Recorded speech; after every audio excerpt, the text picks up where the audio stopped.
white people go around, it seems to me, with a very carefully suppressed terror of black people, a tremendous uneasiness. They don't know what the blackface hides. They're sure it's hiding something. What it's hiding is American history. What it's hiding is what white people know they have done and are doing. It's what white people know very well. One thing, and it's the only thing they have to know. They know this, everything else I say is a lie. They know they would not like to be black here. They know that. Now they know that, and they're telling me lies. They're telling me and my children nothing but lies. For Baldwin, the truth is that the ghettos of his youth remain, gnawing at the spirit of those who live there. The poverty is piled high, making it even more inescapable, and making it even more inescapable how thoroughly you're despised. The high-rise slum becomes a high-crime area almost at once, because what are you going to do with all these children, really, whole families condemned forever to nothing in the richest city in the world? My best friend, a black boy, jumped off George Washington Bridge when he was 24 and I was 22. And I was sure that I was going to be next. Just from despair, or? From despair, from rage, because you can get to a place where, where you're in battle so often that that's all you can do. You've been beaten so hard. All you can do is your world narrows to a kind of red circle of rage. And you begin to hate everybody, which means you hate yourself. And when that happens, it's over for you. Baldwin has taken that despair and rage and turned it into novels, theater, and essays, characters drawn from his family and friends. This fall, Dial Press is publishing his 19th book, a novel called Just Above My Head, the story of a black gospel singer during the civil rights struggle.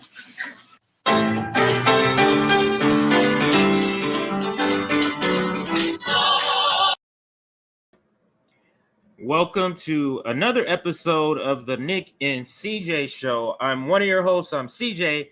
What's up, Nick? Hello, my friends. Hello, my family. We're back again, Nick and CJ. I'm back. I took late last week off. My last stream was on Tuesday. I was just politically burnt out. We all been there. And plus, I had a lot of stuff going on in real life. You guys don't know all that stuff. But I was like, I'm going to just take a few days. CJ killed it over the last few days. JB did a great show on Sunday. But I like to sometimes I like to take a few days off while I just read. Instead of just being in discourse, just read. See what's going on. See if I can have a fresh take instead of just saying the same thing with what everyone else is doing. So we're back Monday. We got a lot of great content coming up. I'll pass it back to you, CJ. But we also have Wyatt Reed coming on tomorrow. His situation in Ukraine is crazy. He's a real international foreign policy journalist. These are the people I love talking to. We're going to have him on tomorrow, so there's so much to talk about regarding this Ukraine thing. I'll pass it back to you, CJ, but this should be a good show. We also have our sister Afeni coming back, too, but go ahead, CJ. No, I was just going to shout out the same thing you said, Wyatt Reed, if you want to look him up. That's the spelling of his name on Twitter. I believe it's the same. I believe it's the same hook, but I can double check just to be sure. But yes, Afeni will be joining us in about maybe 35 minutes to talk about her story of Aretha Franklin. And let me throw the graphic up just real quick. So Aretha Franklin tracked by FBI, and that's why I have, of course, J. Edgar Hoover. And then the main story is Russia bombs Kyiv, which we'll also be covering. And then we'll also talk about Stella Morris, and Julian Assange wife, and how she completely destroyed John Bolton. And then I guess when Afeni's here, since she participated also in the Julian Assange march, she can kind of, let us know kind of what happened when she was down there. So yeah, and I wanted to we can say that for the Julian Assange segment, because I was about to stream on Saturday, but then I had some family stuff come up, couldn't do it. So I definitely want to cover the Stella Assange story, and also Sabby did a great job. Yeah, Covering the Assange rally. Big shout out to Misty Winston who organized this. One of the many people. Nick, I don't know if you know, Nick. It's very surreal to see people that we've just been talking to online and the people who we all been just radicalizing each other, sharpening each other. Now everybody's doing shit. Like it's like wow, like Afeni's and Rolling Stone, like Sabby's out at the Julian Assange march. We got Rome down in Jacksonville providing 12,000 bottles of water. We got Misty. We always joke event. Yeah, we always joke and say Misty, our honorary RBN member, and she did a great job hosting the Assange rally. If you look at the list, a lot of people who are speaking, those are people like former RBN guests, like John Carrico as well. A lot of people on that list. So we built this giant activist community, and now we're starting to slowly see it play out. As well, I was at the Casey Tenants rally on Saturday. That's another thing I wanted to do. I wanted to get more talk to ordinary real life people instead of just focusing on streaming. So I was talking to people at the Casey Tenants rally. It was wild, man. There was like 5 people who was like, "Yo, I see your streams." I'm like, "Well, that's legit." They had the Casey Tenants place, and now I talked to Brandon and one of the regional leaders for Casey Tenants. Obviously, you guys know how passionate I am about housing. You guys see the JB situation, see the situation with my family. I got house someone else's again as well. So I was talking to him. We talked for like 20 minutes about housing. The Casey Tenants guy. I'm trying to get them on the Activist Summit. He seemed very interested, and they super busy. I talked to him before. Probably just scheduling. It's probably just scheduling. Yeah, so it's like we building foot soldiers out there, and people are getting motivated to join. Because I've met quite a few people that said they'll watch my show, and I forgot about Fiorella. Yeah, I forgot Fiorella, another person. She's out on RT. She's out in Moscow. Like just people who we rage online. Always saying like we want to do something, let's do something, and people are actually it's coming to life, like it's being materialized. So that's a beautiful thing to see, to watch the struggle, to watch the movement, the revolution, the people coming out. And so I'm excited for this. And the contrast is pretty glaring, isn't it, CJ? Like the real nihilists who sitting around Warren, they waiting for the midterm elections for them to do something. Meanwhile, we out here. I'm helping with tenant rallies.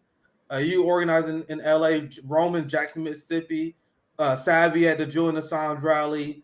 Afeni was there. Ryan, like you guys see the difference. You guys see the hustle, urgency on one side, while the other side is covering the midterm elections.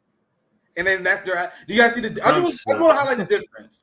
And it's okay if you got different approaches, but you guys see what the activists left, the proletariat left is doing in comparison to the boutique professional managerial class. A lot of them who they don't speak up on Julian Assange at all, let alone show up to activist marches and rallies for him.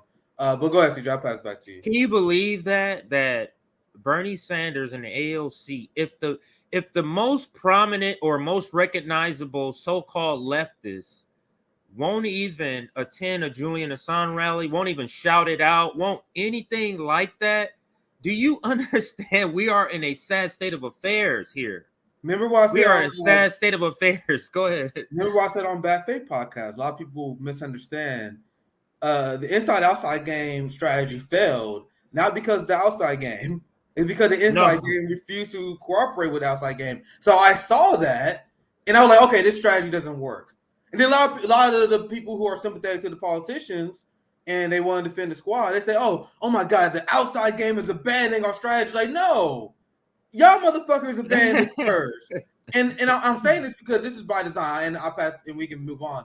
Because I can say a lot of this for the Julian Assange part. But AOC and Bernie Sanders set the Overton window to the acceptable position for the Democratic Party. Let me repeat that. Bernie Sanders and AOC set the Overton window that their followers must follow to be treated seriously among the Democratic Party. So the reason why AOC and Bernie Sanders doesn't speak out on Julian Assange, because that's a red line the Democratic Party crossed. The Democratic Party set a hard line on Venezuela. They don't cross that red line. They set a hard line on the Ukraine war. They don't set They'll cross that red line. You see how Israel is a red there line. to be the arbiters as far left as we can go. And if you go further left than AOC and Bernie Sanders, you're red brown. You're a secret bad faith actor or some infiltrator or something like that. And that's what they call people like RBN because they can't handle people to their left. They can't handle. Do you think people see that? Do you think more and more people are seeing this? I'm hoping they are, and I'm hoping RBN is contributing to that. I think class sort of waking up. Because class politics can be reconciled through electoral bourgeoisie capitalist politics, as we all know, basic communist theory. So I honestly believe, and this be giving them a little bit benefit of doubt, since we know class contracts can't be reconciled. I think a lot of them don't realize it. Workers like us, they see it. Like there's some people that go along with it, and then they hear both sides. I know because people reach out to us all the time. We get new subscribers, new comments. Like, yeah, I see what's going on. Like I see comments in other people's YouTube channels. Be like, yo, why y'all ignoring RBN? What's that? I see that too. We don't send them, guys. We don't send them. I see it all the time. So I think to some people it's obvious. To the boutique managerial class, to them it's like, yeah, of course we ignore the workers. We're your certifications. Like you guys see the difference, but this is why I don't accept a leftist that says, oh, I get that everybody has a job, but what I don't get is leftists hiding behind like a title so that they don't want to critique something as much. I'm over here. I'm not really this, so I can't. I'm just gonna stay out of it. Like we need. If you're a leftist, I feel like at all levels, at all times, you should be pushing and fighting for that liberation, fighting for that policy, like at all levels. Like it doesn't matter your occupation, it doesn't matter your what you're doing. I want to shout out this super chat, very early one before we get started. That's just a warm up. We really haven't got started yet. By the way, if you're new here, thank you for the $20, Bruce. Great show. That's a solidarity super chat. We appreciate that. Also have I see a great chat by Zoya. We about to talk about this soon. The updates in the Russia-Ukraine conflict. Liberating territories is much easier than securing them from all the USA, EU, NATO weapons. With no shame against civilians, Russia is fighting the U.S., the most imperialistic, militaristic power on the world. Okay. Man. And Zoya, let me just say this. Zoya, since she's here, I don't know if she heard. Zoya, you can come here, sweetheart. Zoya, stand here. Did you need something? No. Okay. Zoya, oh, that's my daughter. Zoya, we took that list you sent and we divvied it up. Like we're gonna hit up all those people that you sent that activist list, just letting you know, like you're really contributing to the Activist Summit. And I'll shout that out right now since we're talking about Activist Summit, the 22nd through the 23rd. Let's go. This is RBN saying, because people, you still see it. Oh, you guys are just out in the community. You're not doing. I don't know how they're not seeing the stuff we're doing, but they're still saying that. They know they see it. They know they right, but it's like we're methodical. We're methodical still, though. We plan things out. We don't just hop out, jump out and do things. Like you're gonna go out and see the I always say that wrong. Socialists, so they can kind of give you a background on how to build a mutual aid infrastructure. I'm working with the Watts Community Corps, which is a nonprofit that's out in Watts that's feeding the community. We're trying to understand how to launch these things so that we launch the correct way. And this Activist Summit is bringing people together that are doing work in the community. And I think for RBN, this is key to like sort of propelling our activism through teaming up or at least coalitioning with or at least learning from people already in the community. All right, Nick, I think we can get to the story. We can get to the story. I'm going to read this last super chat and then we can get started. Thank you for $5, Beastmaster X. 99% of problems are related to capitalism, the KKK capitalism. When people realize this, you understand the only way to kill the empire is to kill the U.S. dollar, rent, general strike, and this is something we've been advocating for. That's why I'm interested to see how this activist summit is going to go because I feel the left is way more receptive to this message now. Oh wow. Instead Yes. of compared to last year when we was all advocating for this, and there were some people like, oh, we got to advocate caution, we got to go through the proper channels, etc., right? But now I think people see the value of having a labor participation on the left. But go ahead, CJ. Yeah, so let me just shout this out. Our regulars, like this stream. We just got started. We got 200 people here already, but only 87 likes. Could we push that to 100 and maybe 75 likes? That'll bring in another 50 people in the chat, so we can have this discussion. And I'm hoping there is some liberals, there is some even leftists who may be on the side of Ukraine that is brave enough to speak up and say their point. I'm going to ask you guys this question, and if you don't mind me interrupting you, CJ. No, go ahead. Let me ask you guys this question rhetorically. I'm glad you mentioned that. What does it mean to stand with Ukraine? What does it mean to support Ukrainians? Does it sound like you are supportive of a people if you are using them as a weapon to weaken a geopolitical foe? Does that sound like people who stand with and support them? I can tell you the people who stand and support the Ukrainians are the people who was calling for the protection of the Eastern Ukrainians that have been attacked by Western Nazi Azov battalion thugs. So isn't it funny that those Ukrainians are never mentioned? The Ukrainians that have been bombed in the Donbass, the people who were victim of neo-Nazi violence, the Ukrainians that are being killed right now in retaliation because the paranoid Ukrainian state view them as Russian agents. Oh, CNN didn't tell you that, didn't they? So what happens? What do you guys think happens when the Kyiv army, the Zelensky regime, retakes lands that Russia formerly occupied? What do you guys think they've been doing? They've been killing people they viewed as being sympathetic to the Russian cause. I got to find a video. I saw this on Twitter. It shouldn't be too hard to find. There's a video of bodies being dumped in graves by the Kyiv regime because they are just in a very paranoid manner. Anyone who they view as being sympathetic to the Russian side, they just kill. You guys know that? And they cheer it on. They're like, oh, they're traitors. Of course we kill. You got liberal cheering war crimes. Because when you bring this up to them, they'll say, well, of course they're getting killed. They're traitors. So what does it mean? I'm asking you guys, what does it mean to support Ukrainians? Because if you're a Ukrainian, and let's say you're a liberal, you disagree with this Ukrainian have more Russian sympathies, right?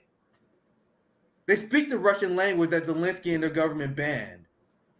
And they want to reverse that. They supported Zelensky at first because he ran on the peace deal. So when you support Ukrainians, what is your position on that Ukrainian? No, the liberals in the Zelensky Ukraine flag crowd, according to them, fuck them Ukrainians, fuck the Russian Ukrainians, fuck the segment of Ukraine that want to be part of Russia. They said fuck your referendum, that's not real. The people that stand for democracy, we like, oh well, they voted to be part of Russia. Fuck their vote. We don't care about that. Let me put this comment up. Let me put this comment up for you to read if you have any comments. I think they're because you're speaking, and I think they're or maybe they're talking about somebody in that. But it says Russia invaded Crimea exclusively for oil. Even RT doesn't debate that. Again, Crimea in a referendum, they voted to join Russia. Russia denied them before, and now they decide. And then after another one where they massively voted in favor to joining Russia, Russia then annexed Crimea. So I'm asking the Western chauvinists, do you guys believe in democracy or not? Because liberals, they say, oh my God, Trump supporters are unhinged because they deny the results of an election. But then you have Crimea, you have Eastern Ukraine, the Donbass, and a lot of these areas that vote to become part of Russia. Then all of a sudden they are election deniers. the same way as they criticize Trump, right? Yeah, this is another one. They say Crimea back after the 2014 Western started. Oh, I know. So MJ Anti-Imperialist is going to be part of the LA outreach team. So what's up, MJ? But yeah, he's part. But yeah, he always brings fire. Man, our comments we have a lot of intelligent people. Yeah, dude, I'm calling you. Wow, bro. Like I'm looking at our comments is pretty fire. Hey, CJ, I did a call-in on the Brazil election, and I was talking about it because I follow Brazil politics quite a bit.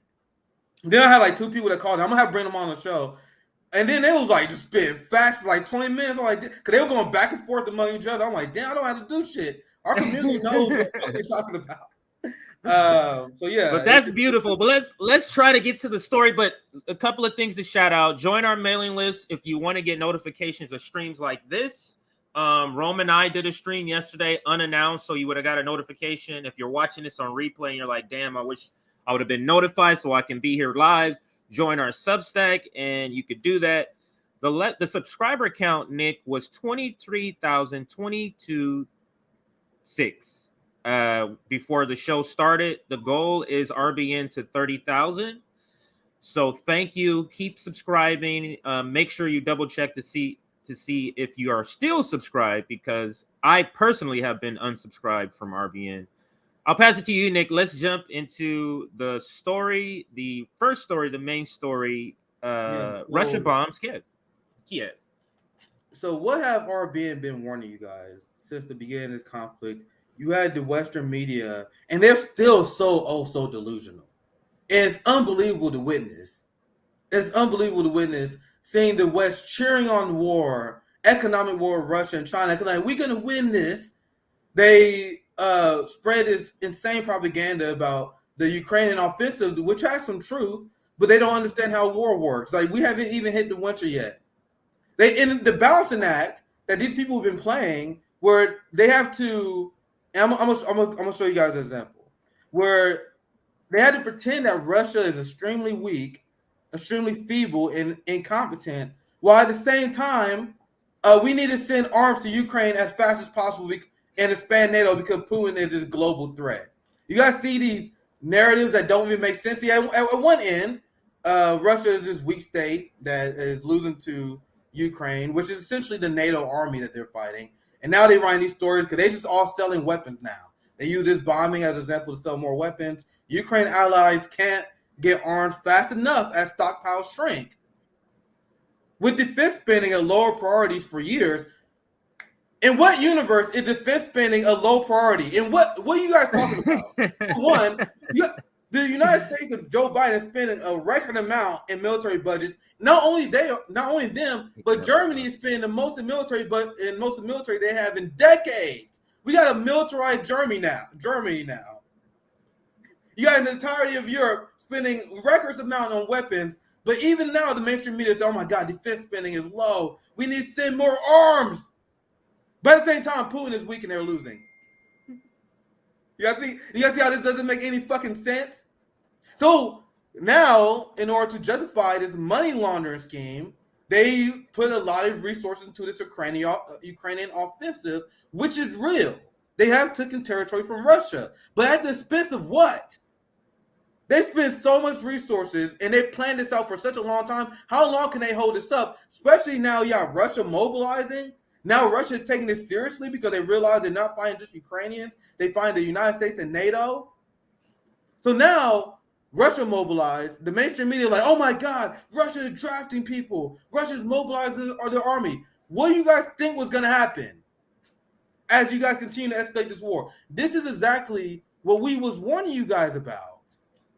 Now, this is what happened a few days ago that I wanted to share with you guys. The Crimea bridge blew up, and that was massively celebrated by the West. And you guys saw the massive amount of liberal cringe tweets that was celebrating war, celebrating an act of terrorism. And there are early reports that still need to be confirmed, that the driver that was doing the suicide bombing wasn't even aware of this. Wasn't even like he wasn't an active agent. They sent some guy allegedly that had nothing to do with the geopolitical conflict and killed them and had him go on a one-way trip down this bridge and he died. Three civilians died in a suicide bombing, which isn't this funny, CJ? The West is now cheering on suicide bombing. It's so ridiculous. It's so absurd. And once again, I do want to say it's still early, unconfirmed reports. People are looking into this, but apparently the driver was not an agent of the state. They sacrificed his truck driver to do this planned attack. And you see this picture here, and I could have pulled up countless shit-lib tweets of them celebrating, not even tweets, mainstream media articles of them celebrating the fall of the Crimea Bridge, which was important because it symbolized the relationship between Crimea and Russia. That's their connection, the Crimea Bridge. That's why it's so symbiotic, right? So we're gonna take out the Crimea Bridge. Now you got Ukraine and Zelensky saying, "Oh, we're gonna take back Crimea." What? I thought this was about defending Ukraine. Now they talk about going on the offensive and taking Russian territory. You guys see how off the rails this is quickly becoming? And by the way, while we're talking about this, let me debunk something real quick. They keep saying that Putin threatened to use nuclear weapons. Find me the quote. I watched a ton of, way more than the average person because my job, my role here. I watched a ton of corporate media reports. They all keep saying Putin threatened to use nukes. At no point through these stories, and I challenge you guys to find one, do they ever provide a quote? Because you guys know what Russia is saying? Like all states, we have the right to defend our homeland and our territory and our sovereignty. Everything's on the table. That is what they say. And then they take that and say, oh, well, Putin is threatening nuclear war. No, he just said he's going to protect Russia at all costs. So they see that as a nuclear threat because it's like, we're not going to leave you alone. Oh, my God, look at Putin threatening nukes because he said we got to leave him alone. But the United States public, Nick, is so uninformed about foreign policy and how it works. They don't even see that they're being duped by their own government. Like a lot of people don't even see it. And it's so odd that you think Russia's the one that's instigating nuclear war at the same time, in the same week, what we're doing in China. Like we're trying to instigate nuclear war with 2 nuclear powers. It's so bizarre that people don't get that, Nick. Just wanted to and they instigated North Korea missile launch. It's so and I cannot believe, I tweeted this today. I cannot believe people are tweeting about Kanye fucking West and this ordinary shit. Well, right now, as someone who followed global politics for quite a long time, ever since at least my early 20s, ever since I following the war on terror, not as a journalist, just someone who follow these kind of things. I would say right now the craziest shit I've ever seen, CJ. You got the West and South Korea working together to provoke North Korea. Now they all melting down like, oh my God, North Korea launching missiles. And none of the mainstream media articles explain the West and South Korea started the first weapons demonstration. Then DPRK responded. They keep leaving that out. Then they say, oh my God, China's being aggressive, even though U.S. is sending weapons to Taiwan. Imagine if Russia was sending weapons to the Proud Boys in Texas that was tweeting about leaving the United States. Do you guys know how unhinged? I know I keep going on track on the story, but you guys know how unhinged the West is. And to bring it back to the story, so I don't get off too much. So now you have these bombings that's in response to this. Now I'm gonna show you guys another example of the West openly bragging. There's so many, and just for a second time, I'm only gonna show you guys a few. You can see corporate media stories I read, segments on YouTube I've seen of them. This is embarrassing for Russia. Ukraine, you see how they got that bridge? It's brilliant, isn't it? That suicide bombing, we love that shit. So this is I forgot his exact title. Some Ukraine bootlicker Good morning, Ukraine, laughing. And there was memes everywhere from shit-lived blue check Twitter celebrating this act of terrorism. So now they just shitpost. They had hell of a good time, nigga. We be in Russia, nigga. Oh, hell yeah. Nigga, we barracks the put, we blow up the bridge, nigga. War is fun as hell. But nigga, war is lit. Now, Russia. If you have to keep telling somebody, Nick, I'm beating, we're winning. If you have, hey, we're winning. Hey, we're winning. If you got to keep doing that, you're probably not winning. You're probably not winning. The depressing thing is CJ's working. I was talking to a friend earlier that was like, yo, isn't crazy Ukrainians winning? I'm like, what? Like, whatever the media say, they can say without fact Americans believe them. Because there's a large segment of this society that believe that Russia is straight up getting dominated. And I want you guys to understand, Americans set the boundaries for Russia for what it means for them to have a victory that Russia never agreed to. You guys understand that? So when the United States and Israel enter countries, their job is to cause mass destruction and civilian death and to dominate and subjugate a people. So they put that on Russia. We're like, okay, so Russia, they invaded Ukraine, so the Ukrainian state should fall immediately. That was not the goal. The goal was to destroy the Azov battalion, which many Azov generals has been killed. The Azov battalion is in shambles. It's literally just a bunch of volunteer fighters. The original Azov has been dismantled. And then they seized territories from eastern Ukraine, liberated the people who voted for them. So other than NATO expanding because the West is unhinged, I'm failing to see where the operation is failing. Because the West is saying Russia wants to take over Ukraine. That has never been the goal of Russia. You guys understand? So you guys see how they paint a false narrative? Oh my God, Russia is struggling to overthrow Zelensky in Ukraine. Russia even said in the beginning, it's okay if Zelensky stays. They have changed that position now because of the Zelensky Act, but that was never the goal. Meanwhile, I'm ranting now. This is them celebrating about the bridge attack. And now look at this. This is in response to the Kyiv bombing, which shows that Russia, they just getting started. This is the headline. I'll read the headline first. Putin warns of more attacks after deadly Russian strikes that rock Kyiv, Lviv, and other Ukrainian cities. Well, I tell you guys, like people, West, progressive, like, nigga, this is Putin soft, nigga. Russia's done. Meanwhile, we've been telling you guys on the show, like, motherfucker, they haven't even mobilized yet. They have not even remotely engaged in the same tactics that we have. If this was Israel and the United States, they would immediately went after energy sources and critical civilian infrastructure. That is how we roll. Putin and Russia did not use that strategy because they wanted to reduce and prevent as many civilian casualties as possible. I know I ran like a motherfucker, CJ. I had a lot. There's a lot to fit in. Because there's so much. The reason I talk so much because there's been so much misleading on this and so much propaganda that I have watched. I'm trying to correct the record as fast as I can before we get Afeni. But I mean, even if Afeni gets here, I think she's well versed on some of these topics too. I don't think she would mind if it kind of bleeds over. But what I wanted to show is another headline. I'm not going to read this article, but let me show the headline, Nick. This is from World Socialist website. U.S. officials gave Ukraine public green light to bomb Kerch Bridge. Have you had a chance to read this story? Dude, I didn't see that headline, but that does not surprise me. You have literally U.S. officials bragging. I didn't bring all the receipts of all these people, but it's very easy to find. Let me read a little bit then. Go ahead, CJ. Let me read a bit since you didn't get a chance. I didn't get a chance to read the second half, but I read this first part, and it's pretty interesting. Let's see.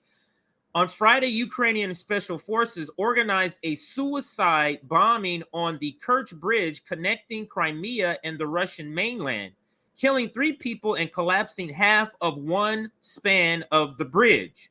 The Ukrainian special forces immediately admitted having carried out the attack to the New York Times. How quickly can Ukraine get word to the New York Times? That's so weird.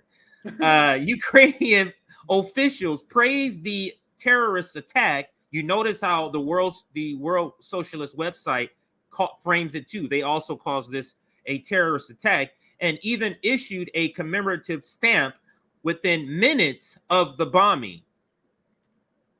Former U.S. official lauded the terrorist suicide bombing with Alexander Vindman. Remember him at the Trump trial and all that stuff? He testified, then they got rid of him. The former director for European Affairs for United States National Security Council, tweeting, "I've been dreaming of this moment." A picture above a picture of a bridge burning. And that's him. Yeah, I'm glad this article compiled some of these. Because I've seen so many, though, just doing, like I said, my reading while I was taking my break. It's so crazy. The political, I wouldn't say political shift. That's not the best term for it. But like, let's use that for the lack of a better term. Because the reason why I'm hesitant to use that, because liberals always been pro-war. But now that they are unapologetically the military-industrial complex intelligent agency side. And that's why I'm being careful, because the liberals under Barack Obama was the same, but at least they provide the illusion that Republicans are the intelligent agency military guys, and we're going to do some sly shit on the back end. Now, they are openly cheering now. You guys see the difference? But go ahead, John. I think you want to try. No, I was just jumping in to prove your own point. Because look at this other article that we're not going to have time to cover now. I'm thinking maybe Wednesday we had to push this because we got a lot of stuff to cover. But this is the exact choice that we have in 2022 and 2024. But notice how they describe the Democrats. Yeah, you're calling Republicans fascists, but you are the war-crazed party, Democrats, to your point, Nick. So crazy. I'll take that down. Go ahead. Provoking the DPRK, China on Taiwan, and this proxy war of Russia, all while people don't have healthcare, people are going homeless. This is, as someone who studied history, this is embers of a dying empire, and the United States is speed running it. Like, we are very young. Like, as a country, we're like 250 years old. We've been a superpower for less than 100 years, and we about to speed run the shit out of this. And watching the escalation over the last decade or so has been wild to see. And it's unbelievable to me that I don't, like, this is not what people talk about all the time. I know I'm a nerd. Like, it's people, a distraction story. People like, oh my God, you see the VMA awards? You guys see the Grammys? Like, how you guys this fucking nuclear war that we're on the edge of? It shows people how unserious Americans are about politics, but they think they're intelligent. You know how frustrating it is to talk to somebody who is completely dumb on a subject, but they think they're smarter than you on that subject. And that's what it feels like when I'm talking to, or just, engaging with liberals online who claim to be anti-war, and how, somehow this is different. But I got a question for you, Nick, with this situation. You illustrated how liberals, were cheering for the bombing of the bridge, but what is their reaction to this? Yeah, what is their reaction to this bombing in contrast to the bombing of the bridge? Now, I can speak to the mainstream media. It is so just surreal how the same thing could happen, and they can tell. If United States is doing it, it's a completely different framing than when Russia is doing it or whatever is happening in this proxy war. And it's amazing how everything is blown out of proportion. Like when they took that town, I forget the name of the town they took, and then even Breaking Points jumped on it. Look, they took it back. Look at this is a major blow to Russia. And it was just like a small territory, and it was like a small thing. But then when Russia does something, it's like they try to always pinpoint the trauma, pinpoint the pain. And my response to that is, how come we never cover the pain that we're causing in the wars we're in? Like, why aren't we on the grounds of Afghanistan why isn't CNN showing the kids with their ribs exposed because they're starving? Like, why aren't they showing that? Go ahead. Where's the call to arm Palestinians? Right. From the insane surge of anti-Palestinian violence that coming from the Israelis. I read a story a few days ago. Like, not all these stories is worth Now all these stories I want to bring to attention because it's very traumatic. But I saw the story like the 13-year-old Palestinian was just killed by Israel a few days ago. Where are the international calls to arm the Palestinians that fight their oppressors? It doesn't exist because the West is a fraudulent society full with contradictions. Now, to answer your question, I'm going to show you exactly what the response has been. This is what I was going to show you because this has been hilarious how the switch has been flipped so fast in only a matter of a few days because Russia is bombing Kyiv in response to them aiming and going after civilians on the Crimea bridge, right? So now this is the same guy, Kremlin Russian gang with your shellings. You only aroused rage and contempt in us. These young motherfuckers were just bragging about committing war crimes when they bragging about Ukrainians killing pro-Russian civilians in Ukraine. They say, yeah, of course, fuck them. They see the Crimea bridge die where the driver was tricked and duped. I see a lot of comments backing that up as well. 3 civilians died. And they cheering it on. Look at his other tweet. Cheering it on. Now, you only arouse rage and contempt in us. No fear, no desire to agree on anything. You feel are these people? Sometimes, Nick. I got one more. Go ahead. This Paul. I always show the first one. This Paul. Look, this is the Crimea Bridge. 3 people died in a suicide bombing. That the driver wasn't even privy to, by the way. So he's a victim. He said that's beautiful. Look at this. Russia can't win on the battlefield, so it murders civilians. A pathetic terrorist. This is in response to them bombing cities. Who was that blue check? What's his name? Oh, Massero. I have no idea who that guy is. But guys, I tweeted today. I said the bombing in Kyiv is sad. That I don't like seeing people bombed. To me, that's sad. That's not a good thing. But why do you guys think we've been calling for peace agreements and peace talks? But sorry, CJ, go ahead. I know you would. You made the point that I was gonna allude to. But what I do want to do is go to Twitter and show your tweet along with some other reaction because we got a little time. Here, go ahead. I'll pass it to you. I just want to show this one. This is a great tweet by Richard Medhurst. He was just on JB's show. So make sure you guys go to JB's channel. Check that interview out. And this is a great point I was making earlier on the show that I saw you tweet out earlier today.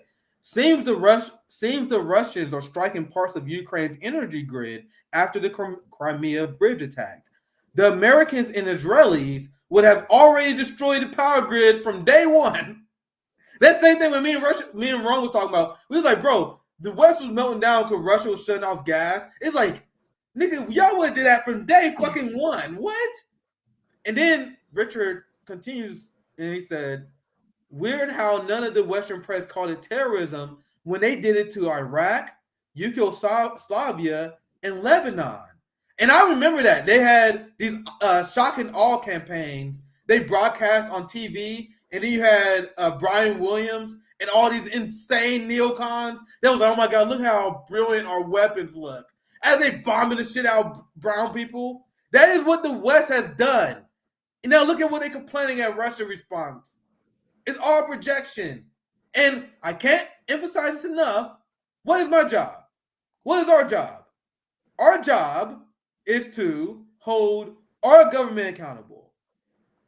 So if both governments are doing it, which I will acknowledge, both governments are bombing civilians and civilian infrastructure. Let's hold our government accountable. Let's call them out for their role in creating and escalating this conflict. I'm trying to see if I can find this other tweet because I'm gonna see on shock and awe because here it is. This is over Baghdad. There's another one I found, but I found this real quick. The shock and awe campaigns that we used to launch, and then you will realize how much Russia is actually holding back. This is what the United States. This is what we used to do in Baghdad. And the United States openly said this was a shock and awe, no mercy campaign. We want them to be afraid of us. They want us to be afraid of their weapons, and we want them to live in fear that we can do that any night. This is openly their strategy. But once again, they saying, "Oh my God, Putin is unhinged." Putin body count is nothing compared to Joe Biden, who supported this. So sorry, CJ, you can share your part now. No, I was just gonna share. Yeah, we killed 60,000 the first day. I see a comment. Damn, the comments moving fast. Here it is. We killed 60,000 the first day. We compare the civilian numbers in our invasion of Iraq and Afghanistan compared to Russia's invasion of Ukraine. Their numbers is rookie numbers. But sorry, CJ, go ahead. I have a lot of segment. No, I think our guest here is here. Finish, let's go. So I think we can probably end the segment here, unless you wanted to add. Yeah, we're gonna have Wyatt Reed on tomorrow, so we still got a lot of time to go dive into this deep, especially when we have our conversation. Yeah, we'll revisit this for sure. So Wyatt is coming on at 3 p.m. Eastern time. So we got a lot of time to talk about this. I still got a lot of receipts to show. Yeah. We can get into the conversation. Yeah, I'm excited about this article because I reread it this morning and just hearing like some of the tactics that was used. But we're gonna cover that. But first, since between these segments, let's go ahead and give a like. We have 367 people watching right now. 214 likes. Can we push that to 300 likes? And also, again, just reminding you, if you're watching this on replay and you wish you had notification to watch this live, just join our Substack and we will notify you of any streams we do. And sometimes I send out notifications of clips. But go ahead, Nick. Did I cut you? I can't remember if I cut you off. You were gonna. That's fine. We giving Afeni just a little more time to get ready here. I want to. Yeah, let me toss up some comments because people are still commenting on. Let me show. I can share this real quick. Since I have time, I'll just share this one more last receipt while we wait for.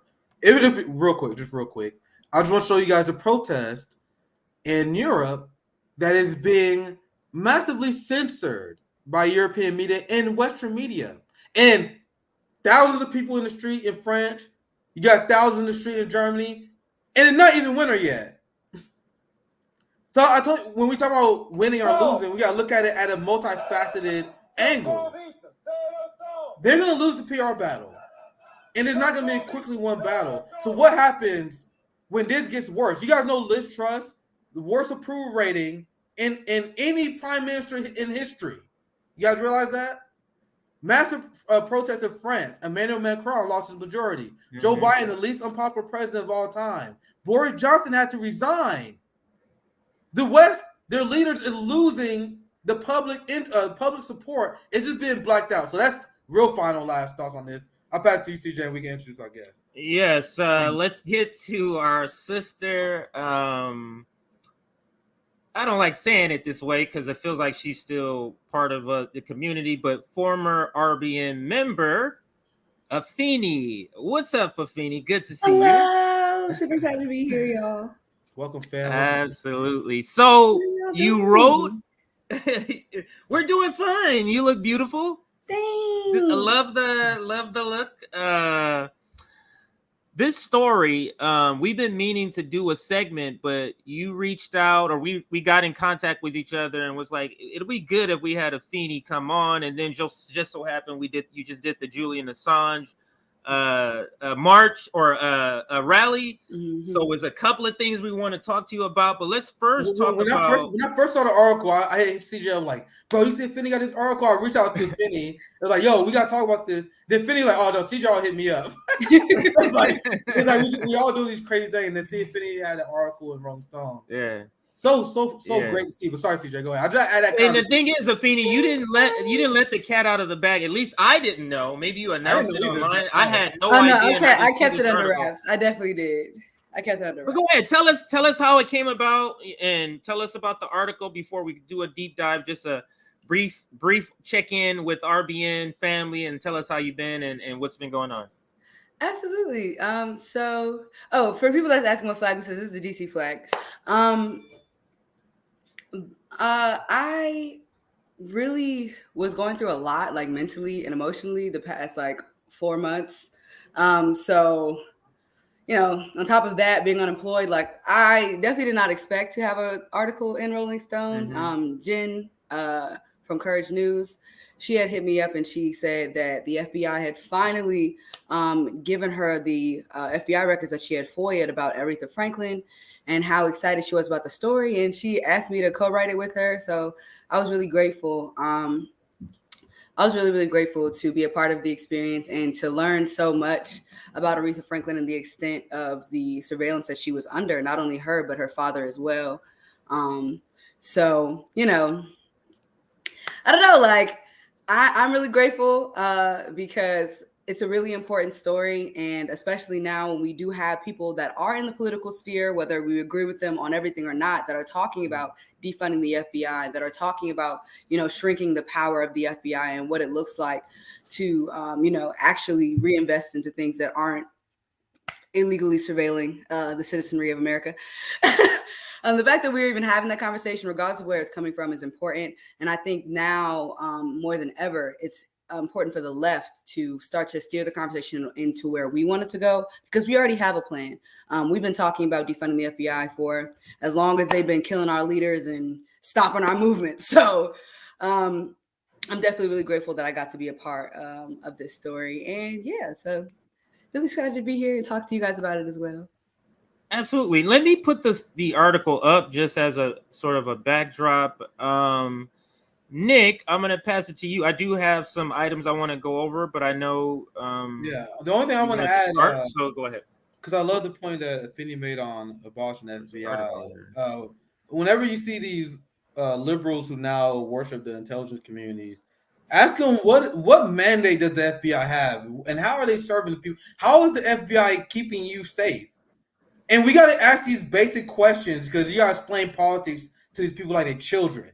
What is the purpose of this government agency, sir? What mandate do they have, and are they achieving that? The FBI and the CIA have long since abandoned their mandate. The FBI creates more terrorism than it solves. You guys understand?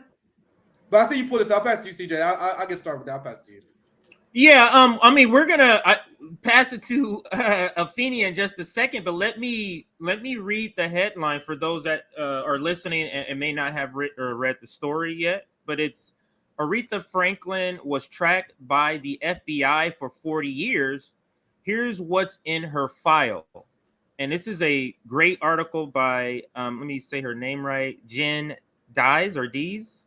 I think it's Dees. And Dees and Afeni Evans. Now I'll read just a little bit of it, and then I'm going to pass it to you, Afeni, kind of just take the story and talk about what the article is about. But I'll blow this up a little bit here for everybody watching.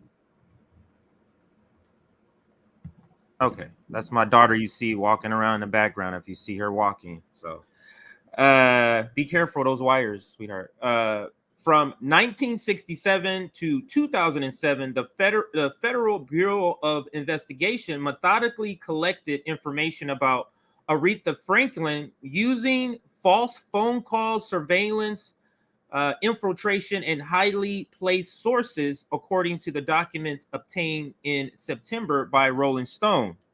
Franklin's FBI file, first requested in via the Freedom of Information Act on August 17, 2018, is 270 pages long, peppered with phrases like black extremists, pro-communist, hate America, radical, racial violence. Look at their focus, guys. And I want you to know nothing changed. Like, people think that you're gonna boost up the FBI and the police, and they're gonna go after the mean Trumpers. No, that is not their focus. The focus is stopping black activists and people from taking their power back and fighting their exploitation. And that is what they've been doing more. Yeah. Go ahead, CJ. It is very interesting that these are the things that stood out to them in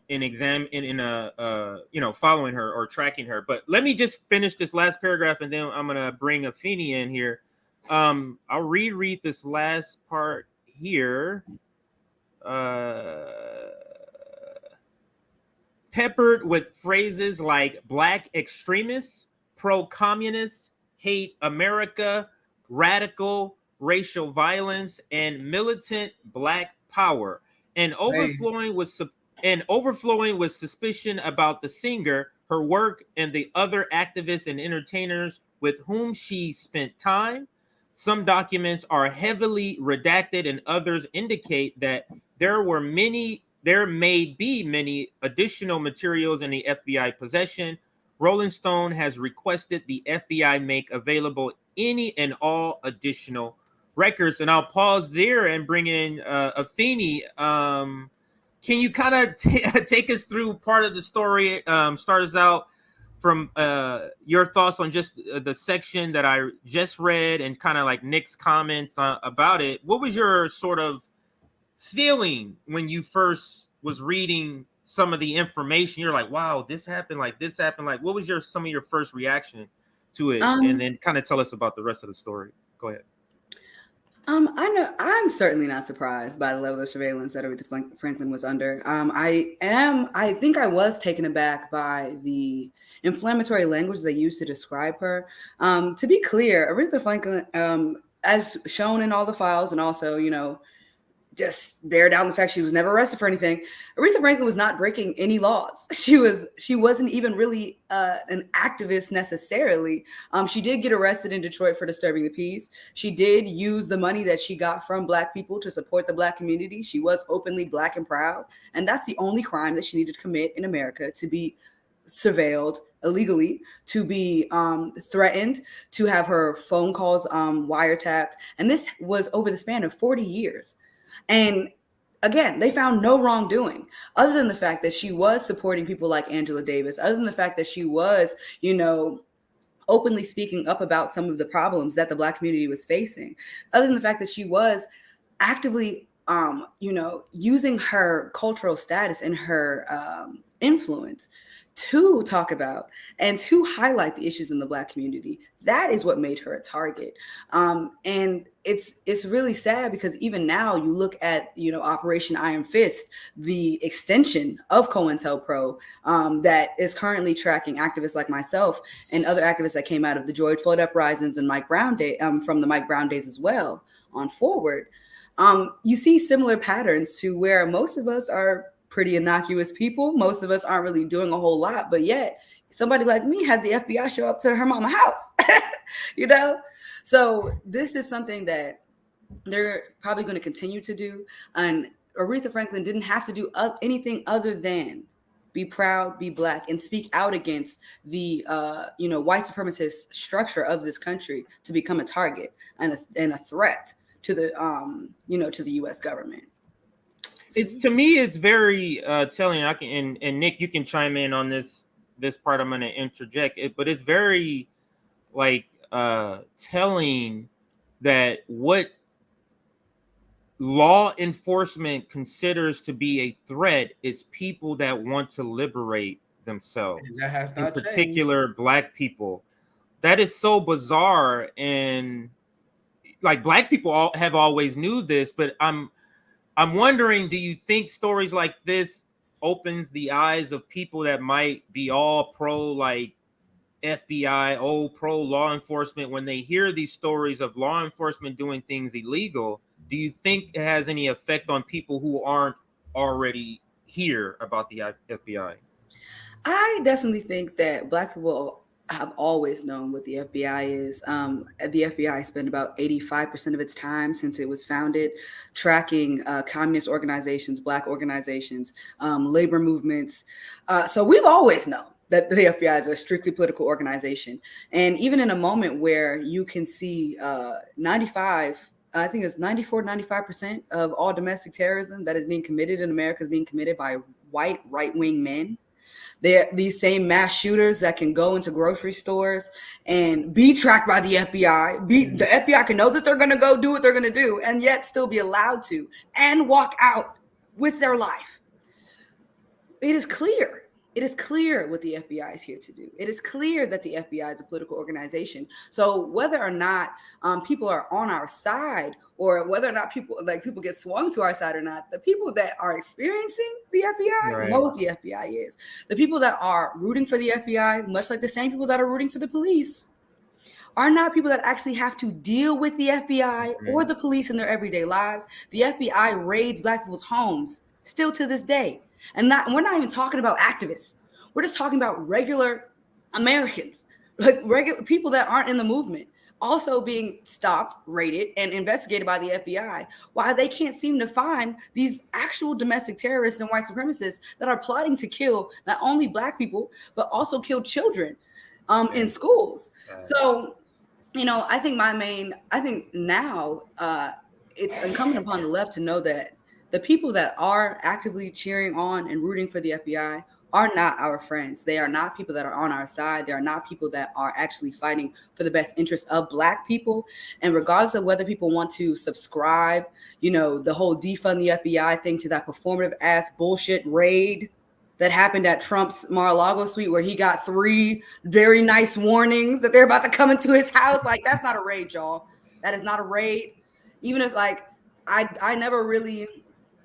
I don't really support any type of FBI intervention for anything, but I definitely support it for these fucking elites and these politicians that are actually breaking laws and ruining people's lives. People that are actually responsible for real mass deaths. I think, if the FBI want to raid their house and fuck their shit up, sure. But that's not what's happening. That's not what's happening. The people that are saying, like, let's keep the FBI going, they clearly want to also keep the police state going. They clearly do not give a shit about, what happens in Black and brown communities every day. They don't give a fuck about all of the Black communists and, other Black activists that are being targeted by the FBI, that are being stalked by the FBI, intimidated by the FBI, and I've very known records at this point that we are being surveilled. Even like MPD had to come out and say and admit that they were also a part of the surveillance of DC activists. So I know for a fact that the FBI is watching us as well. I tell Rome this all the time. I said, don't think that the FBI and any other alphabet group they're already here. So that's the perspective you have to come. But go ahead, Nick. You had a chance to chime in. Don't you guys understand what Cenk Uygur said? He said we can't defund the FBI because we gotta go after Trump though. We gotta go after Trump. That's why we gotta keep the FBI funded. That is what a lot of these people believe. And to answer your question and piggyback what Afeni said, this article, I don't think it's really for Black people because I think this article is for the white suburban mom who's like, they will even go after Aretha Franklin. I mean, this is interesting tidbit. I didn't know this personally, but it's not like that's new to me. I think it shows a guilty conscience. I think it shows why do you have to go after people who are singer unless you're showing that I know I've done something and I need to check everybody with this skin color because I'm afraid of a retaliation. It's like a guilty conscience. Go ahead, Nick. And this is what I was saying when I said this is not old news. It's still going on today. This is sad we had him on the show. We had a few conversations. They got based out of St. Louis. I'm gonna visit here soon. The Uhuru Black Socialist Movement targeted by the FBI. And like Margaret Kimberly said, friend of the show, the FBI attack on the Uhuru movement is a warning. So they're increasing the police state right now as they're waging a class war and they are destroying our community by occupying us with their police. They are warning us that you guys better stay in line. Shit about to get bad, but you guys better stay in line or we will go after you. Go ahead, Finny. I'll say so the Rolling Stone cut it out, but I did write a section about the African People's Socialist Party and the raid that happened on their home as well, to show that there is a real pattern of these targeted attacks, of this illegal surveillance, and of this really intimidation. That's what it is. That's what it's about. You hit the nail right on the head.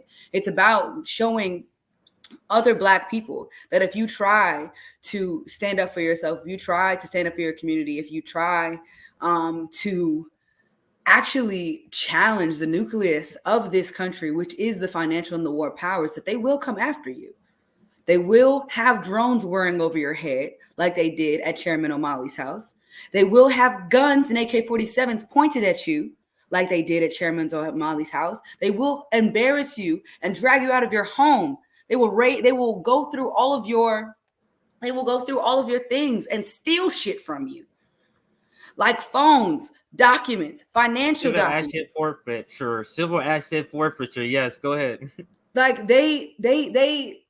they're showing you that if you do anything at all to try to self-determine for the Black, if you try to find any way to serve Black self-determination, we will destroy you. We will crush you. We will make it so uncomfortable for you to stay here. Chairman O'Malley and some of his other leaders in the African People's Socialist Party, they're named as unindicted co-conspirators to Russia, Russian agents. These people, they have schools in St. Louis. They have housing in St. Louis. They're helping feed people in St. Louis, educate people in St. Louis.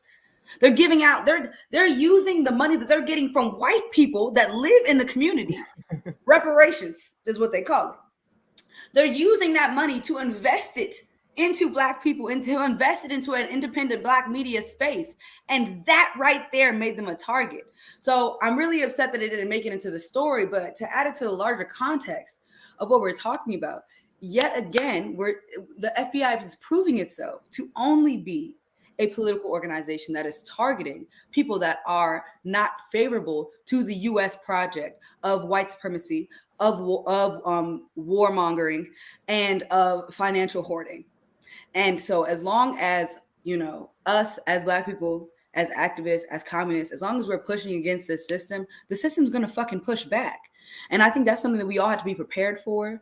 And it's something that we all need to, fully internalize as we're doing this work and moving forward, because our work is going to have to be, a little more it's going to have to be a little more covert. If we're going to get to the things, if we're going to get to where we want to go, we're going to have to be more strategic about how we organize as the Black community, because we can win. We can get the power that we need to, overthrow, let's just call a thing, to overthrow the U.S. empire and to dismantle the financial and the war powers of this country. But I just think that stories like this are very important because we have to know how far they're willing to go. We have to fully be able to conceptualize that for our own understanding as we move forward as a movement. It cannot look like Black Lives Matter global enterprise. We can't. That's not a movement. That's not it. So yeah, we definitely. I think as organizers, we have conversations that need to be had that of course can't be had over these white people's internet. But yeah.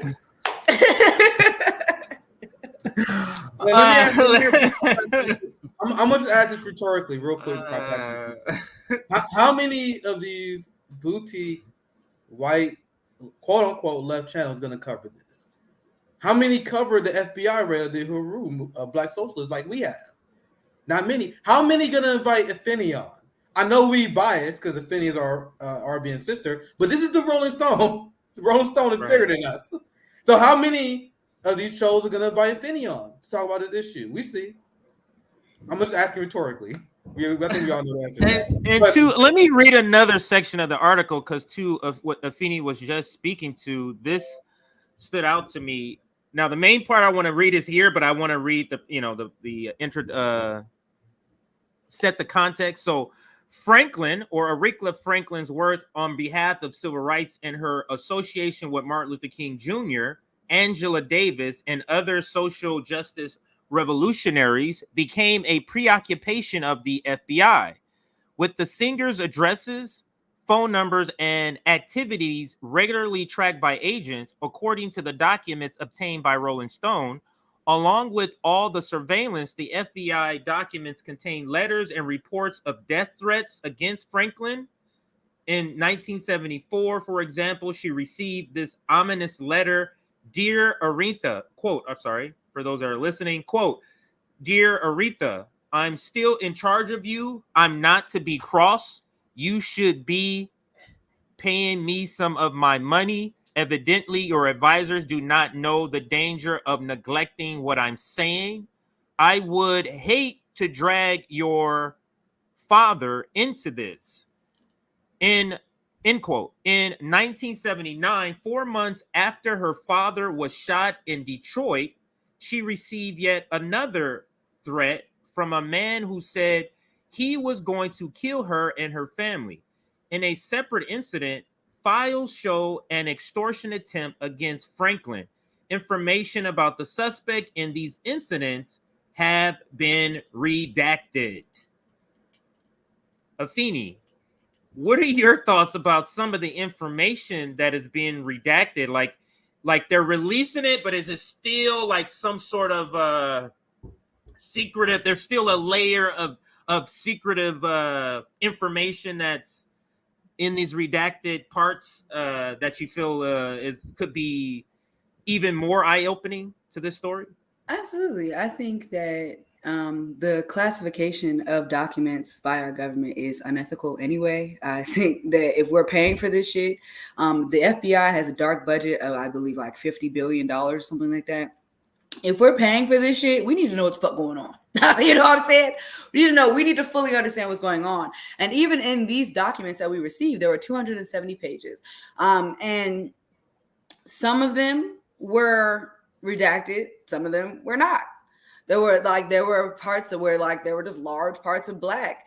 And especially in that specific case where it comes to the people that were responsible for killing her father, I genuinely think that the reason why they won't put it out is because they know who did it, and they know that it was some people that were directly connected to the FBI in some way. It's the same way they had Wild Bill running all up through Fred Hampton's house.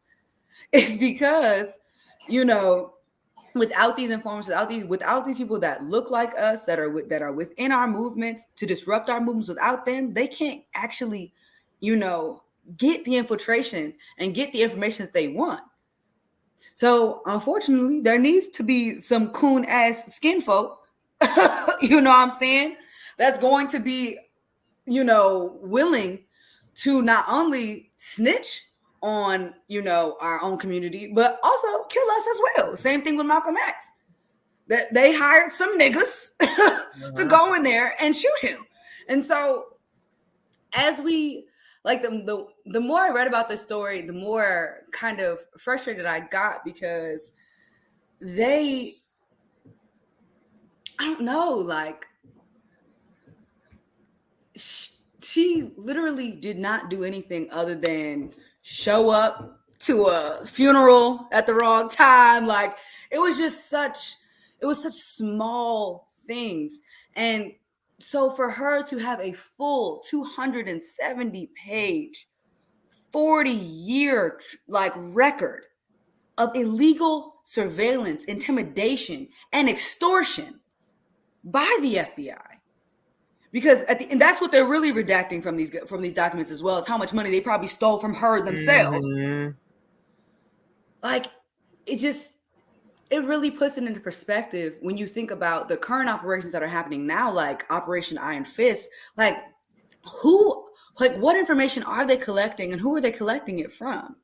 Who among us may be out here really feeding that type of information, or endangering our movement in these same ways? Because that person exists. That person definitely exists. So I think moving forward, as we learn more and as we try to push more for more clarification on what the redacted parts of these documents were, because the FBI was reached out to multiple times, they refused to comment on what was found in these documents, and what was not in the document, what was not able to be seen in the documents. They refused to talk. They refused to answer any of those questions. So I think that this, along with so many other files, so many other things that have happened, not only on the U.S. soil, but throughout the entire world, that the FBI and the CIA has been a part of, we need to know about it, because our tax dollars are paying for it. And people can talk all the shit that they want about national security, yada, yada, yada. Clearly, we are not safe in this country as Black people, as poor people, as working class people. We are not safe in this country. And they are using their resources not to target the motherfuckers that's actually committing real crimes like wage theft and, you know, the motherfuckers that's literally funding genocides in Yemen. Like, those people are not in jail. Henry Kissinger is not in jail. Henry Kissinger is not, he's not getting his house raided by the FBI. But Chairman O'Malley in the Uhuru movement, they're getting their houses raided by the FBI. Aretha Franklin has a 270-page FBI file. Marvin Gaye has an FBI file. Yes, Marvin Gaye has an FBI file. And that's just because back in the day, the reason why our movements were so sustainable was because the black elite class was actually funneling money into the movement because they had a reason to. They weren't accepted as much as they were famous or whatever. They were not accepted into white society. Yeah. So they had no issue. They had no issue giving their money to the movement. They had no issue speaking openly about these problems. You think about Billie Holiday and how she sung Strange Fruit. The FBI chained her to her bed when she was dying on her deathbed. So, you think about all of the history, and you can't help but just conclude that the reason why the FBI redacts as much information as they do from documents like this is because they don't want us to know every single place that they're getting their information from. They don't want us to know the lengths that they're willing to go to destroy Black self-determination, to destroy Black nation building, to destroy the Black community. Yes. They don't want us to know that. They don't want us to know that. And that was such a great adjustment that they made when they decided to incorporate Black celebrities and Black capitalists on their side. Like you mentioned, a lot of the Black celebrities and Black capitalists face repression even back then. But now they learn, like, hey, we embrace the Kanye West. Right. We embrace the Jay-Z's. And we bring them on our side instead of marginalize them, make them a capitalist, show us, dangle a carrot in the faces of everyone, and then have them back up. That's a great adjustment on part of the establishment. We've been non-biased here. They like, all right, let's take their leaders and turn them against them instead of just oppressing the whole group, and then they can fundraise. You see that adjustment that they made, that shift where they let us do at first. They're like, oh, whatever, you can bitch and play all you want. Now they got tokens. Yeah, but they learn what Muhammad Ali, and they learn with Jim Brown. They learn with all of these people that and maybe this explains, because you and I, Nick, talk about, like, how come we don't have the celebrities? Where are the Muhammad Alis of today? They're afraid. They say, "Oh, we saw what's happening to Aretha Franklin," and them like, "Nah, we're good." And Ali was just gonna go ahead and make this money. Go ahead. No, sorry, CJ, but Ali was made an example of for that reason. Mm-hmm. We did a whole JB and Sabby did a great show on this, on how Michael Jordan himself was like, I'm not about to risk my money speaking out on social issues, because they saw what happened to Ali. They took 3 years of Ali's prime and locked him up, and they were like, "All right, if you're a Black athlete, you want to do this, go ahead, fuck with us. See what's good." And Michael Jordan and Black athletes learned since then. And luckily we had Kaepernick who came, who reignited this tradition. But trust me, that's rare. A lot of these motherfuckers are protecting their bag. But I'll pass it back to you, CJ and Afeni. Hey, I just gotta say, man, it is if they could just see the power they have together, it only takes like 5, and I'm just gonna pull popular celebrities: LeBron, Rihanna, just 3. LeBron, Rihanna, and Drake. That's a wrap. You know how much power they have to be like, they unite no concerts, no basketball games is happening. LeBron is the face of the league. It ain't happening until this and this happen. They have to risk millions, for LeBron, billions. But just think about, what would Harriet Tubman think if she came back in the time machine, and if she just reappeared and saw all these Black aspiring capitalists with all these billions of dollars, and all of us, police killings, nothing happening. Like, What would Harriet Tubman say to that? You know, that's what I always think. Go ahead.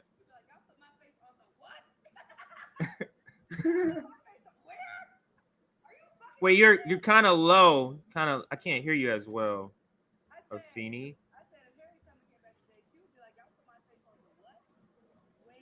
Yeah, I'm not sure why you're lower now. I don't know what happened. Yeah, your I volume hear is you, but lower. you're kind of low. No, I hear you, but it's like very like small. Yeah. All right. I'm not sure what happened. I have no idea what happened. Try refresh, or maybe they might fix it. I don't know. Can everybody hear Afeni fine though? As long as if the audience can hear her, then we can just continue. It's not a big deal. I can hear her as long as I'm real quiet. Yeah.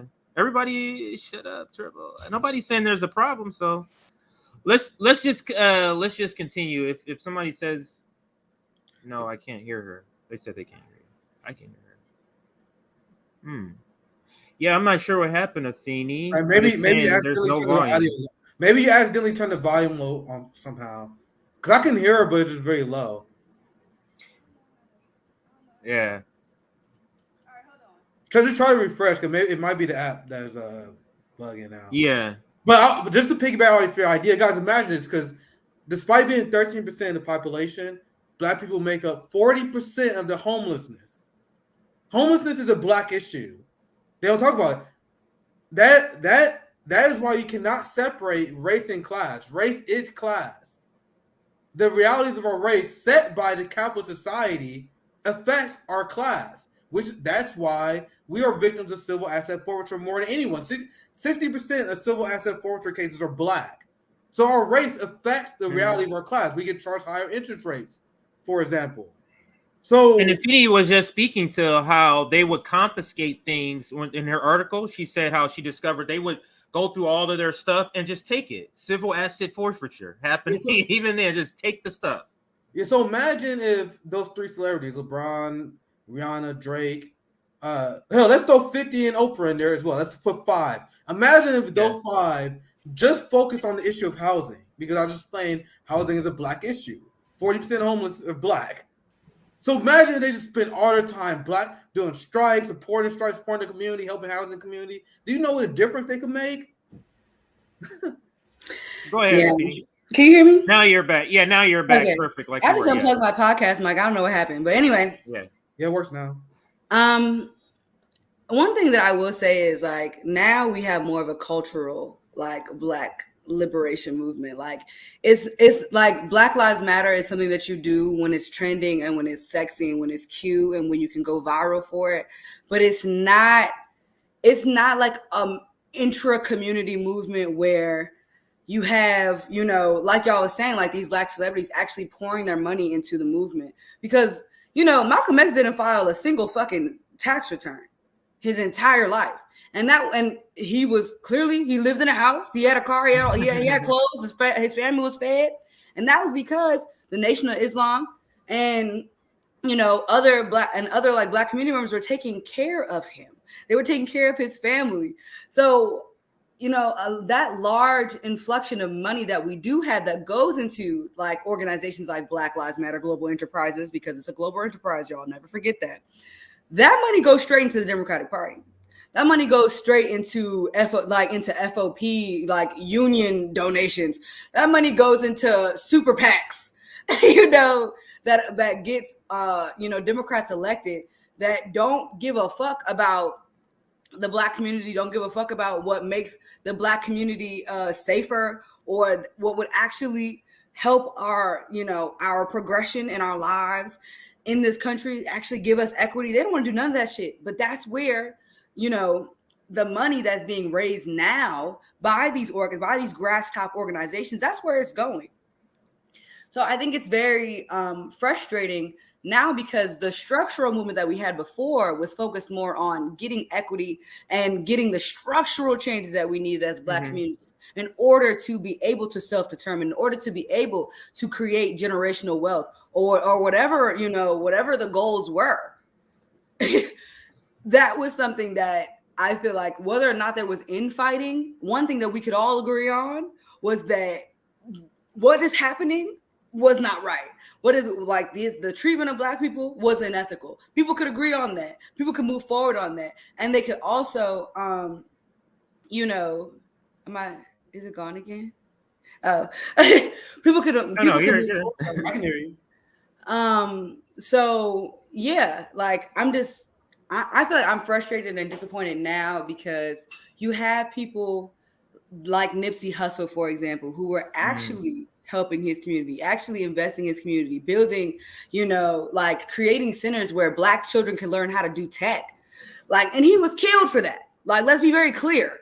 He was killed for that. Same thing with Young Dolph, a man that was handing out $20,000 in his community to community members. He was shot in his community.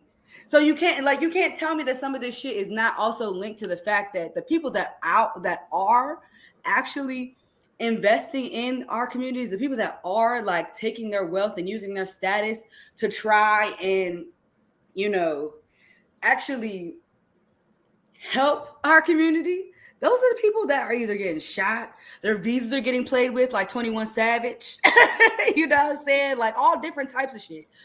Like I genuinely think that because of the way that they've co-opted the movement, because of the way that they have also separated the Black capitalist class from the issues of the Black community, that's the reason why you're seeing the things that you're seeing right now. And I don't know, like I don't really know what it's going to take. Because if I've learned anything in this political space, this movement space, money matters. Okay, like you need the resources to do this shit.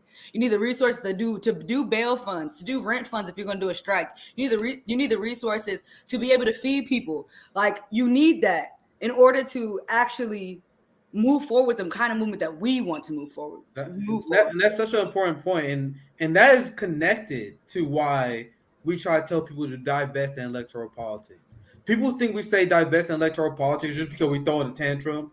No, because think about all those millions of dollars, hundreds of millions of dollars, raising the Bernie campaign, helping these movements that Afeni is talking about. But I just want to make that point because we need to be smarter. We're not neoliberal Democrats. We're not neocon Republicans. They have infinite amount of money, so they can spend money on bullshit. We are a proletariat movement. We had an X amount of money. I don't know what that number is, but we have an X amount of money that's going to be spent this year on left movements. Are we going to spend that money on the Democrats? Or are we going to spend it on something Finney's working on? Are you going to spend that money to Stacey Abrams? Or are you going to send that money to Rome? Like, this is a very simple argument that we continue to make. But I want to add that because it's such an important point that you was making, Finney. I'll pass it back to you guys. Yeah, I want to kind of shift because you did go to the Julian Assange event yesterday. So you were on the ground.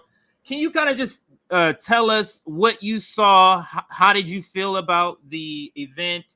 What's your takeaways like moving forward with this particular topic of Julian Assange? Can you fill us in? Absolutely. And before we move on to the next topic, sure. I just want to be very, very clear that how grateful I am to Jen. Jen did a lot of the legwork of actually forwarding the record. She waited 4 whole years to get those records, and she read a majority of those goddamn pages. I read some of them, but Jen was slipping through them hoes. So I just really wanted to give a shout out to Jen, and yeah.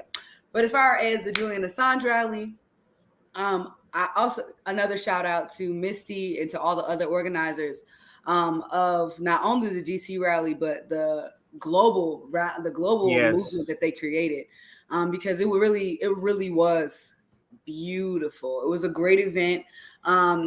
The speakers were amazing, and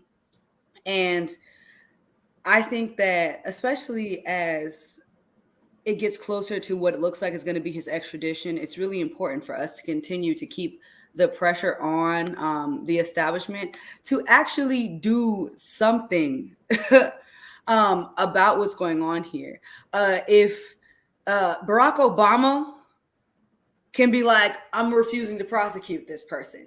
If Barack Obama can find some level of backbone and spine, then that means that Joe Biden, his vice president, who praises him so fucking much can walk in the same vein. And the fact that he's following through with the Trump era policy of prosecuting Julian Assange, of trying to extradite him to the United States and give him 3 life sentences is crazy as hell. That man was just he just came back positive for COVID-19 again. Yeah, I saw that.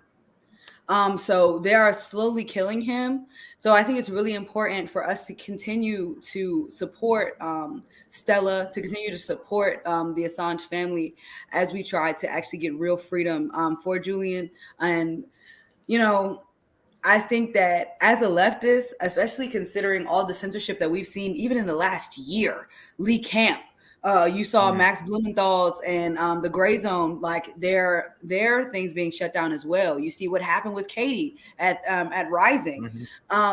Even though I don't fuck with Jackson Hinkle, I don't want him to be censored either. You know.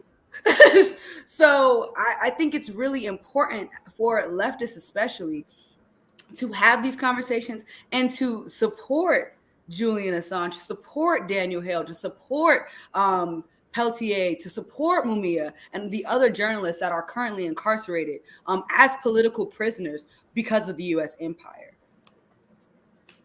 So absolutely. Now this website reports on him testing positive, and they also let me see if I'm on the right page. They also report on the protests. Let's see. No, the turnout was really great because I went to the last Julian Assange events they had in DC, like earlier this year, and the turnout was not as high as it was this time. Yeah, like I would say there were at least 100 to 200 people out.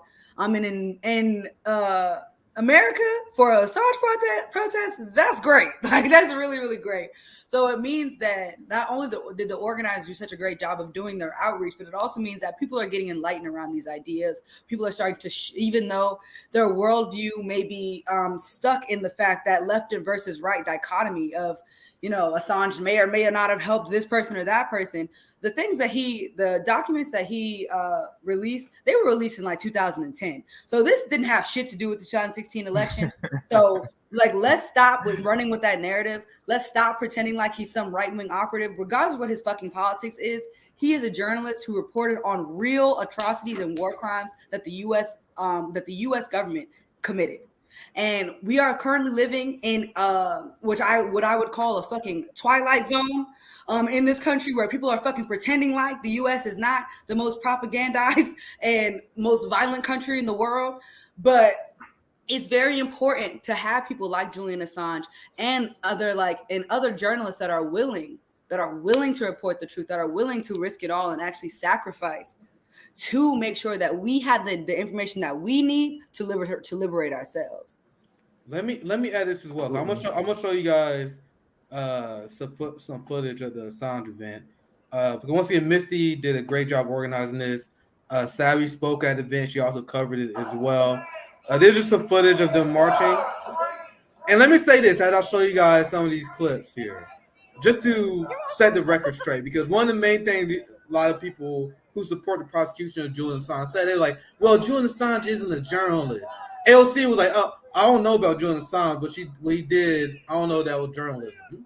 Like AOC refused to stand for Julian Assange. Bernie refused to stand for Julian Assange because they are here to act as a guardrail for the Overton window for the Democratic Party. There's certain things you can't cross. Julian Assange is one of them. Julian Assange is one of those issues that immediately exposes the progressives. TYT smeared Julian Assange. It's one of the issues that, whether you get that right or wrong, you can tell whether this person is serious or not, and whether they're just a Democratic Party operative. So what they said, well, Julian Assange deserves to be prosecuted because he's not a real journalist. Ask yourself, who does that talking point benefit? That talking point benefit only the establishment. Anyone who has a platform and who can share a story to someone is a journalist. Are we clear? That elitism is ridiculous. Not only was Assange an established journalist and publisher, anyone who has that platform, including RBN, including what Afeni just did, including all our allies, are journalists. Why are people on the left backing up and legitimizing the establishment concerted effort to gatekeep what it means to be a journalist or not? In the Constitution, it does not say that the freedom of press is people who go to college for 4 years and work at the Associated Press. That is not in the Constitution. They say we, as a populace, have the freedom of the press. They don't define what that is, and they shouldn't have. No one should, because anyone who can share a story is a journalist. So I know you had that. Yeah. I have the whole clip. I didn't know how much of it you wanted me to play. Just let me know. Yeah, so I can just set up just real quick, just so you guys know what we're watching. So this is Stella Assange, the wife of Julian Assange. His former attorney. She does a great job advocating for her husband here, and I cannot believe they allowed this segment to air. And they even put it together. They put John Bolton in a debate against Julian Assange's wife. So think about all the people who are well versed on the topic of Julian Assange. You could not pick a worse person to debate this with than his wife, who's been there side by side since the beginning of this. So they set up this debate, and John Bolton, I don't know if he was arrogant or cocky, but he had no idea what he was walking into. And this is a very satisfying clip. I wanted to cover on Saturday, but I couldn't stream. So I'm glad that we got Afeni here to react to this, because this is actually glorious. So we can play the clip. That's my intro to this, but go ahead, CJ. All right, so let's hit the play. Welcome back to Peers of Organised Sense. It's now a decade since WikiLeaks founder Julian Assange moved into the Ecuadorian embassy to avoid extradition to the United States. He's still fighting, but now from behind the bars of the toughest prison in Britain, Belmarsh. To some, he's a free speech martyr. To others, a threat to national security. In a moment, I'll speak to his wife and former lawyer, but first, a reminder of Julian Assange's story. Story behind the biggest leak in intelligence history. Should I skip this, Nick? If you want to, you can skip to 1 minute 30 seconds, because that's when they introduce it. Because I think we kind of explained Julian Assange story. That's for the intro for normies, right? So yeah, that's a good. So let's start there then. Yeah, and from here it's actually worth watching the whole thing, because the debate is actually very interesting, and we got plenty we can commentate on it. Yeah, absolutely. It's good. So go ahead. Former lawyer Stella, and in America, former U.S. national. Where's the commercials? Oh, this is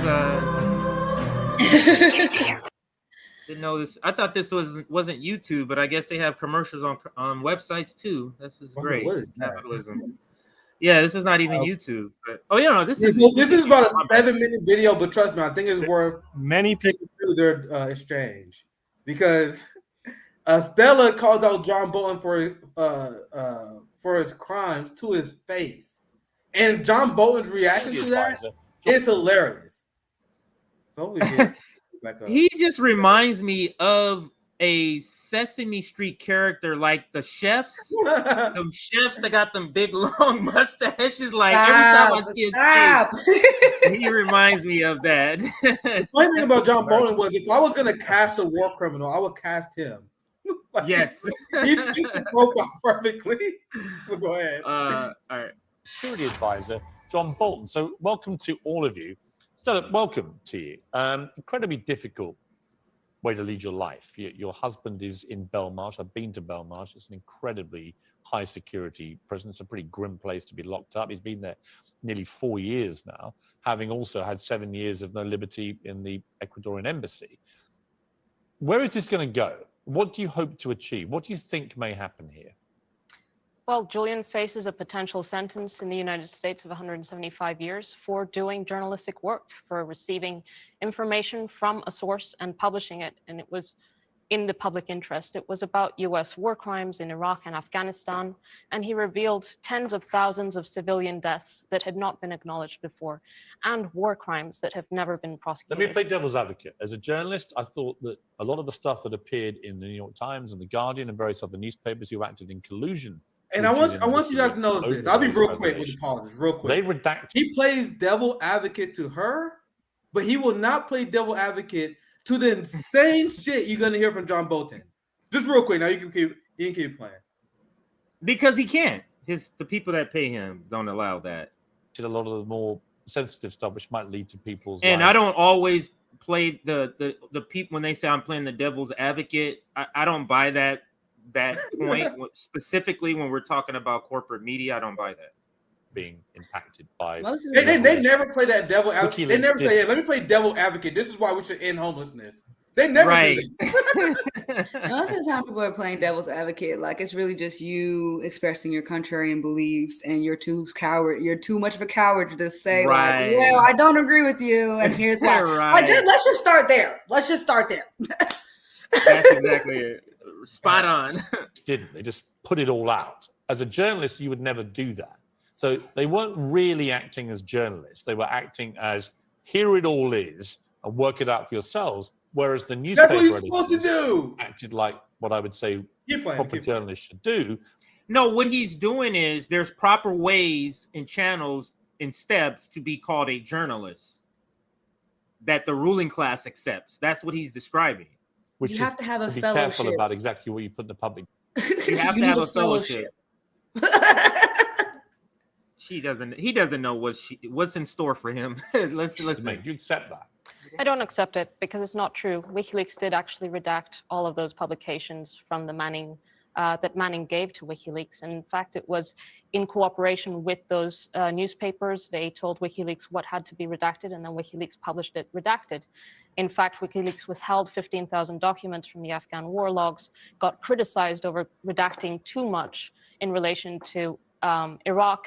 And in relation to Cablegate, in fact, it was The Guardian that published a password, which led to the cables being published. And in fact, they were published by a US publication first. So WikiLeaks, and in the extradition hearings, there has been witness testimony about people who were working with WikiLeaks at the time, that Julian did in fact take every precaution to redact any names that could be at risk. Okay. Ambassador Bolton, thank you very much for joining me. Now, do you think he didn't know all of that? Like, do we really believe he didn't know all of that? Or did he think, maybe let me get this ruling class talking point in and blame it on somebody else by saying I'm playing devil's advocate and hope that she doesn't have a response? Exactly. Afeni, you were going to chime in? Go ahead. I really think that some of them are really just dumb enough to not do their own research and just take whatever was fed to them, whatever narrative they heard, through whatever establishment resource. That's all they heard. They're not going to go and actually read other resources on what actually happened to Assange. They're not going to go and read about his effect on places like Haiti and the liberatory information that he was also able to provide to the people of Haiti as well. They're not going to talk to you about how important it is for us to know that our government is killing civilians in other countries.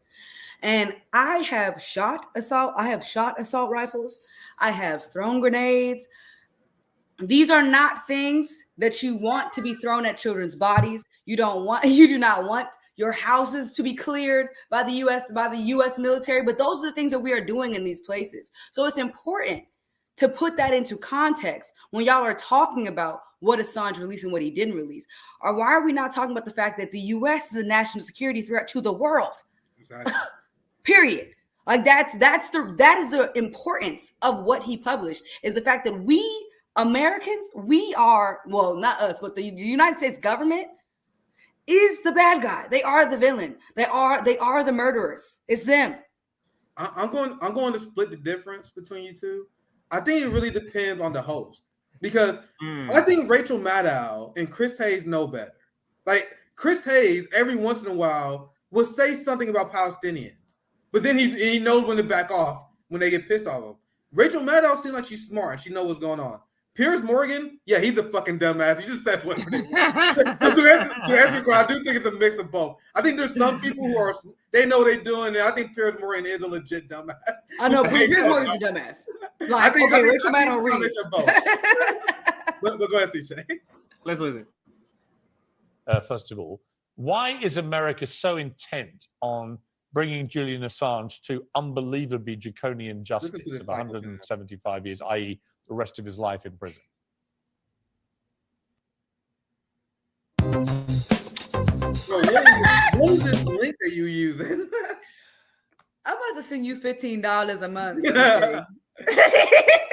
Right when everybody get good. Check the audio. You cut the audio, boo. Yeah, I'm sorry. I was talking to my daughter's back here making a lot of noise. Here we go. Sorry, guys. Committed clear criminal activity. I'm going to rewind it a little bit because just to catch the first part of that question. Is America so? And what I was saying, just to reply to what you said, Rome every time. Just yesterday, commercial came on. It was like, man, I gotta give you my login so this can't happen. Like, so everybody's on me. I have to get it. I've been procrastinating, so I'll get on it. So, but here's John Bolton. So intent on bringing Julian Assange to unbelievably draconian justice of 175 years, i.e., the rest of his life in prison. Well, I think that's a small amount of the sentence he actually deserves. He's committed clear criminal activity. He's no more a journalist than the chair I'm sitting on. The information that he divulged did, in fact, put many people in jeopardy.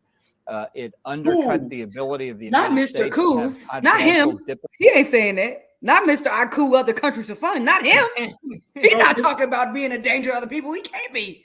Bro, if anyone had to serve 200 years, it should be this motherfucker for the bodies you're responsible for. But go ahead, CJ. And he proudly, it's almost like he's giddy. Like when he talked about the coup that he's planned, he's like, don't insult me by calling this a coup what Trump did, because I do real coups, buddy. I can show you a coup, bitch. This ain't it. Like, what? Not you.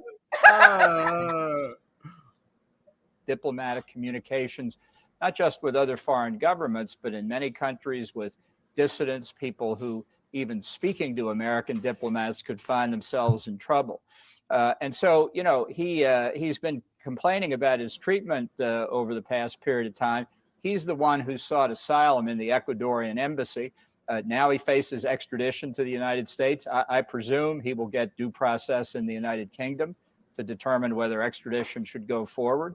And when he gets to the United States, he'll get due process here.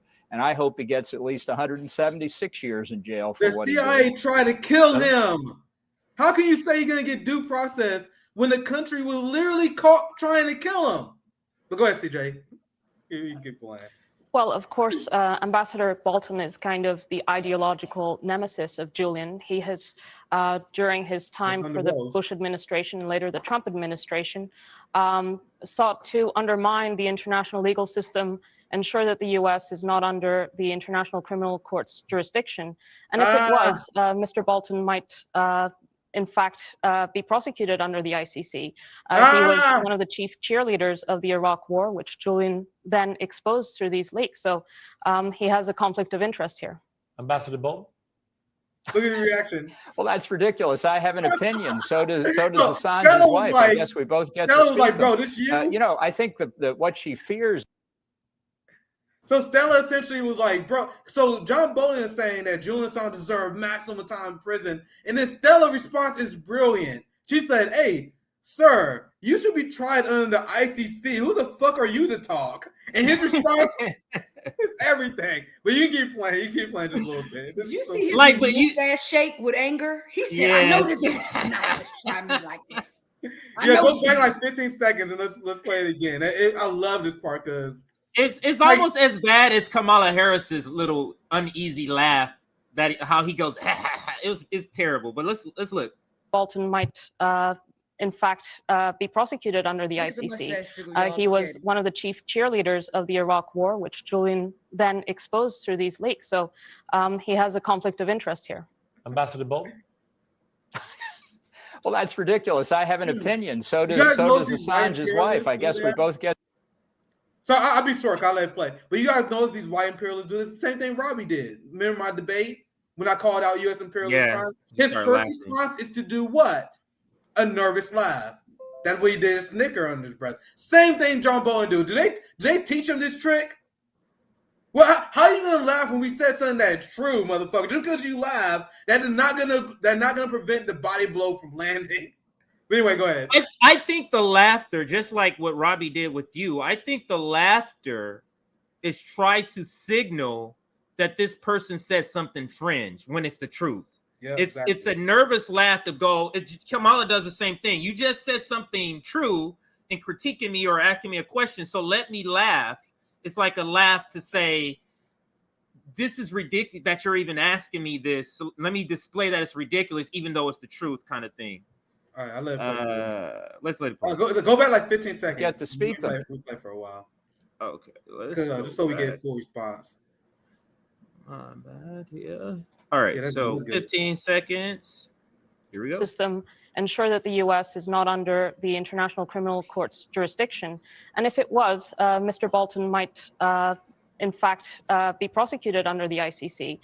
He was one of the chief cheerleaders of the Iraq War, which Julian then exposed through these leaks. So he has a conflict of interest here. Ambassador Bolton? Well, that's ridiculous. I have an opinion. So does Assange's wife. I guess we both get to speak them. I think that what she fears is being brought to the United States and having Assange put under trial. If he's innocent, she can at least show reasonable doubt that he's not guilty, he'll go free. What's she worried about? I guess what she's worried about is a fair trial. He knows what he's doing. He knows there's not going to be a fair trial. Yeah, no, I know. It's the like giddiness of white racist establishment people that, what are you afraid of? If you're innocent, when you know damn well he's not going to get a fair trial. You know damn well. And that's why he says it that way. But it's so key to prop up law and order, this white angelic law and order, as if it only does good stuff. It is so key in propping that up, because otherwise it wouldn't stand with anybody. Everybody would be like, what the fuck are you talking about? But that's why we have to be propagandized, because there's no way to believe this stuff if you're just dealing with reality. There's no way to do that. That's some evil villain shit. That's so evil. He knows the game is rigged on his side. So he's like, I dare you. Go through the legal system. See, what are you afraid of, man? That's some gangster shit. He knows the system is rigged. But go ahead. Play the video. Sorry. That's the point. Same point that I'm making. Towards him is let her say a large number of Americans. That's fine. Let her say Julian Assange cannot get a fair trial in America. Let her say it. Okay. Well, he cannot get a fair trial in America because he is being prosecuted under the Espionage Act, and he cannot bring a public interest defense. He cannot say, I published this information because it was in the public interest, precisely because it is under the Espionage Act. And it is the first time that a publisher has ever been prosecuted under this act, something that constitutional lawyers in the United States have been warning could happen for the past 50 years. And the New York Times and the Washington Post say this prosecution strikes at the heart of the First Amendment. Ambassador Bolton. Well, I think they are badly wrong on that. He's in effect a hacker and a person who breaks and enters into secure information. You notice that we're this deep in this debate, and we still haven't talked about the war crimes. You notice this is what they do. It's this jousting about this, the person who leaked, but let's talk about the shit that was leaked. Let's talk about that. You keep talking about people's lives being in danger. Let's talk about the lives you killed, civilian lives that you killed, the double tap or whatever it was. Go ahead, Nick. And it's also important to know that John Bolton is lying. That's why when you rewind it 5 seconds, look at Stella's body, her reaction. She knows he's lying. She's like, oh this motherfucker. Look at her reaction. That's a visceral reaction, because he put out literally the oldest smear in the book where he said Julian Assange is a hacker. To be clear, guys, there is zero evidence that WikiLeaks hacked anything. They act as a publisher, and they released information they got from other people, like Chelsea Manning, for example. At this point he's getting demolished. So he put out the old school smear. And once again, look at Julian Assange's wife's reaction. She knows it. And at 2 minutes in, he's getting dismantled, because, like I said in the beginning of this segment, there's no one worse you can debate this issue with than Julian Assange's wife. She wiped out every single talking point he had. But let's continue the video. And people forget that she's a lawyer. Like, so she's versed in how to argue also. So it's the first time that a publisher has ever been prosecuted under this act, something that constitutional lawyers in the United States have been warning could happen for the past 50 years. And the New York Times and the Washington Post say this prosecution strikes at the heart of the First Amendment. Ambassador Bolton. Well, I think they are badly wrong on that. He's in effect a hacker and a person who breaks and enters. Yeah, her eyes, like that was a visceral reaction. Like if she could actually say something, like it would have been like, "What you say, motherfucker?" That was the reaction. Her eyes blink and it kind of rolls back. And she heard it 1,000 times. I promise you. Yeah, I'll rewind it just 3 seconds so you can see it again, and then let's let it play so we can finish the segment. Yeah. Washington Post say this prosecution strikes at the heart of the First Amendment. Ambassador Bolton. Well, I think they are badly wrong on that. He's in effect a hacker and a person who breaks and enters into secure information. Not even the U.S. alleges he's prosecuted under the. Let me finish now. The fact he's prosecuted under the Espionage Act is something that's been part of American law for many, many years. Plenty of other people have been prosecuted under it. And that goes directly to the issue of whether a country can protect classified information. That there's absolutely no doubt about it. And I would say to the esteemed editors of the Washington Post and the New York Times, when you try and equate yourself with Julian Assange, you're making a very dangerous gesture, because while you're saying the First Amendment should apply to him, a different kind of legal system could move it in the opposite direction and put you under prosecution as well. It's a very dangerous position. I think he's literally making a threat to the New York Times and Washington Post, and that right there. I think you telling me he doesn't have the power to put pressure, a guy who can plan coups? I think that's what he's saying. He's basically saying to the editors over there who keep saying this, you keep putting yourself in the boat, you're going to be in the same boat with him if you keep putting yourself in the same boat with him. That's exactly what he's saying to them. Go ahead, Nick. That's exactly what it is. I just want to add one more layer because you're 100% right. Also, remember what I said at the beginning of the segment. I told you it's very important for us to push back at the notion that there are levels to journalism, that you must be a Washington Post writer to be considered a journalist. If you have a Substack and one or two people read that, you are a journalist. And that's the revolutionary discipline position. So what he is saying is, he said, on top of what you said, CJ, he said, Washington Post, New York Times, be careful. By repeating what our position is, that everyone can be a journalist, you're losing your elite status. You guys hear that? What we say, everyone can do what New York Times is doing. John Bolton is saying, guys, you don't want to risk it. You're going to risk your position. So go ahead. You can, Finney, you have anything else? Or we can finish. We're left with this video. You're muted. I said we can finish the video. I'll talk after. Yeah.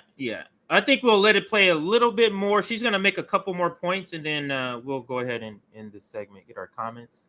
If you hear anything, it's my 4-year-old in the back. Position to take, and an inaccurate one. They're doing two completely different things. Okay. One set of them are publishing news. The other is damaging American national security. Okay, Richard Tice, you've been jumping at a bit again in here quickly. First of all, it's ridiculous that he's in Belmarsh. For heaven's sake. I thought it was a commercial again. Sorry. Understand that, as you've said, it's the most high security. So that's absurd.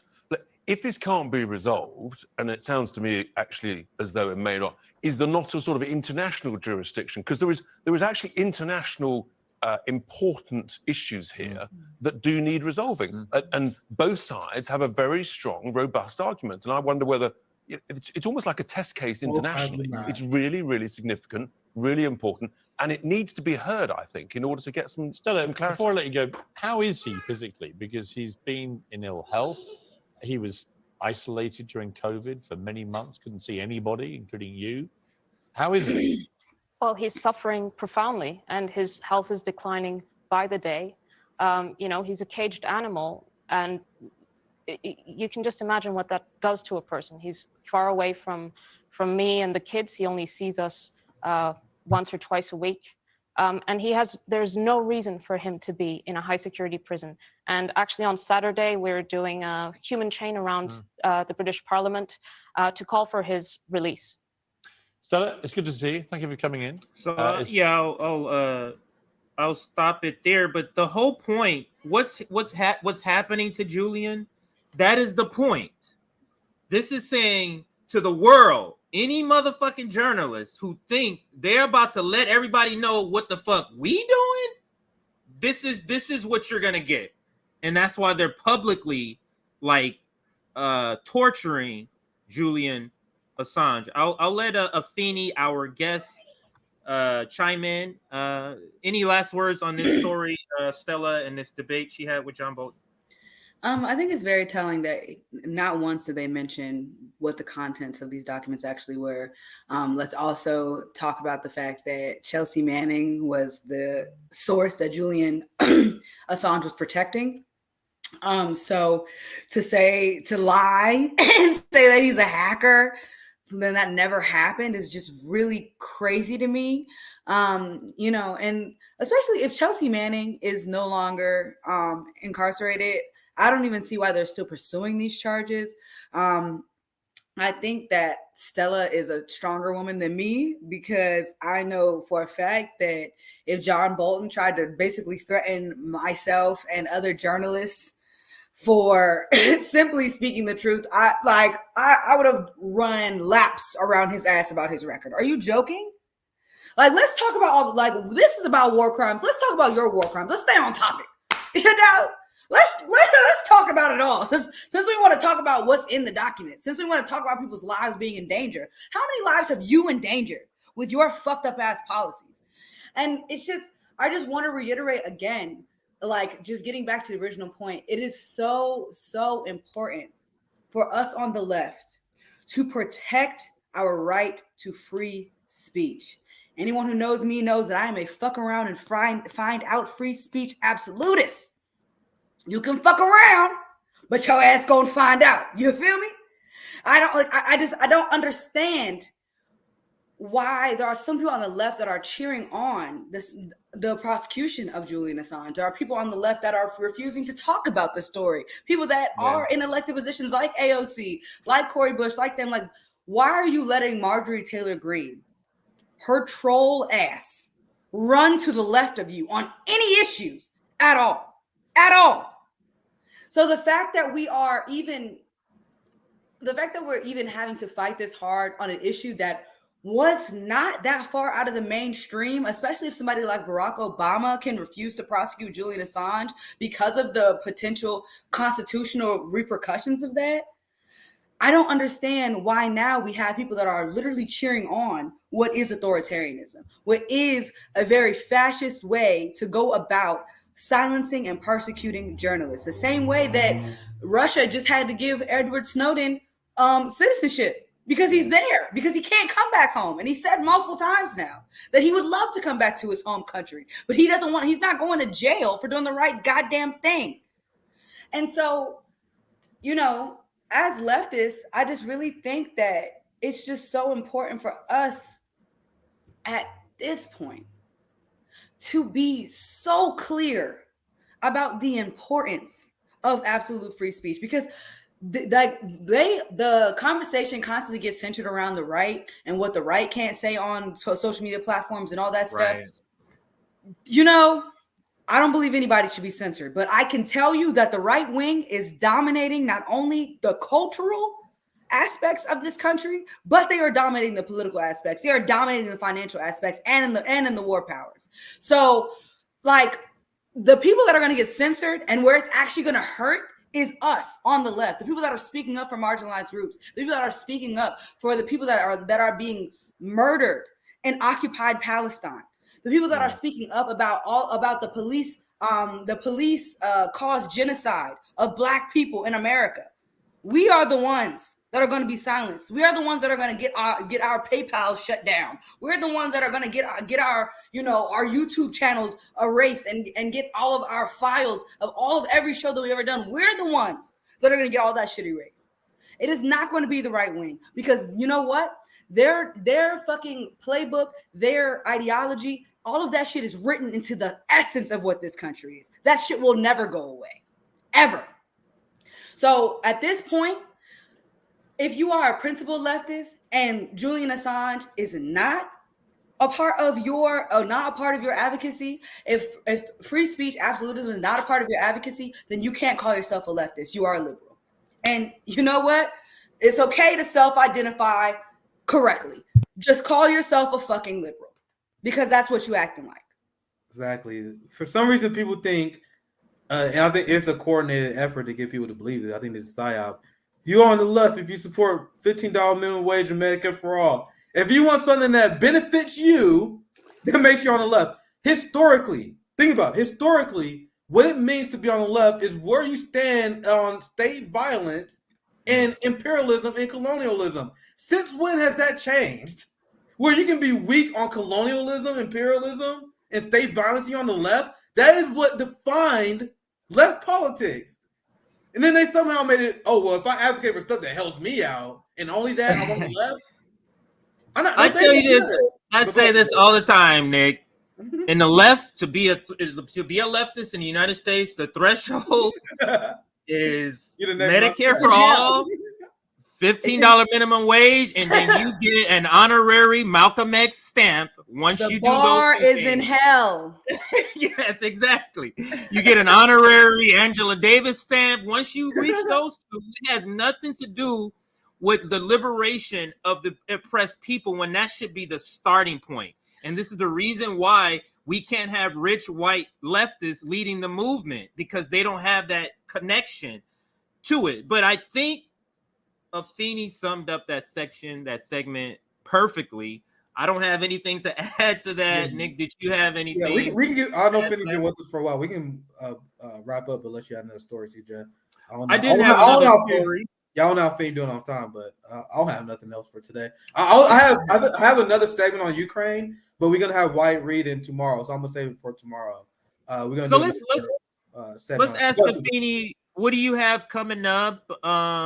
What are you working on? We want to make sure, I mean, just to put you out on Fun Street, of course, the Activist Summit, we're expecting you to be there. You're a top activist. You know a bunch of people. Y'all need to talk to me. Lot of activists. So I ain't know.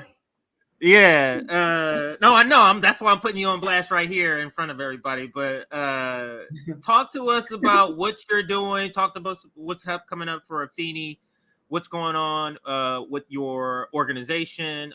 Just give us an update on everything for you. Yeah, so I mean, a lot of updates. I haven't talked to y'all in so long. A lot of updates. I just want to be very clear, since I'm here, since I'm on this platform. There have been a lot of conversations about Afeni and about what we got, about what I have going on and everything. And I just want to be very clear with everybody that I'm a 25-year-old that is still trying to get her life together. As I'm doing this, I'm also doing that. So I feel like a lot of people, like, grace is very important.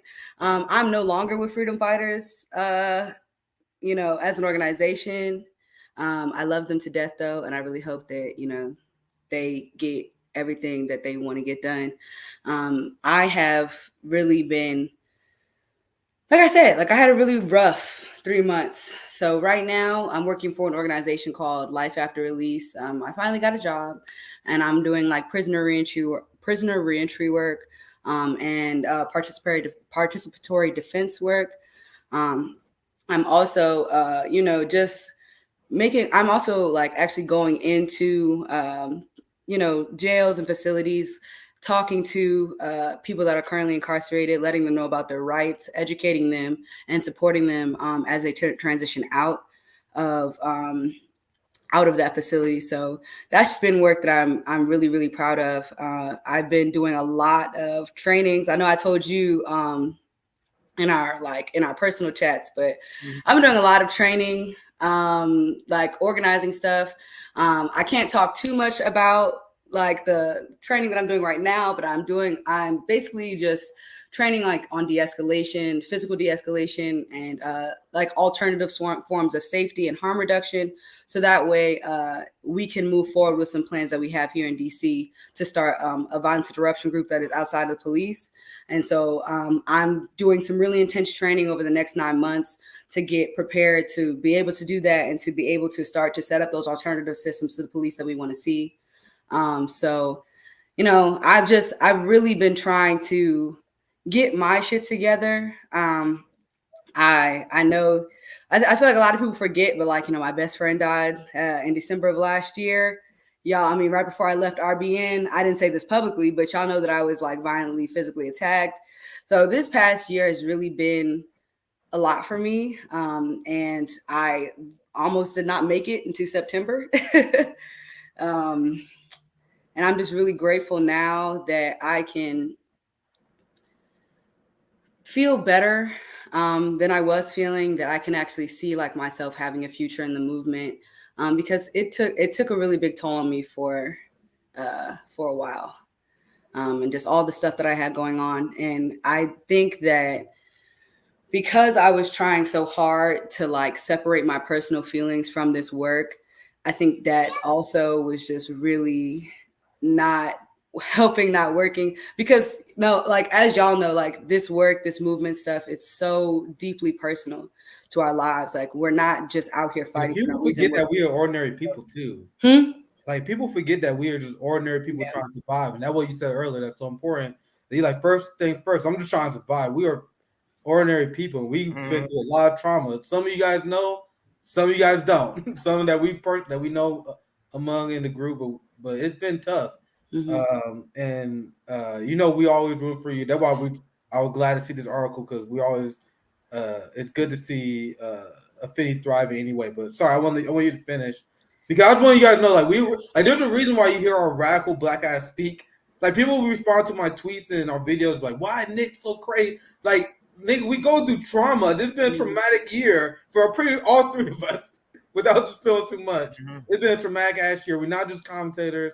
We're not just on YouTube. We're living the shit that radicalized us. And that's why I hear you speak, Finny. But I'll pass back to you if you have anything else you want to add.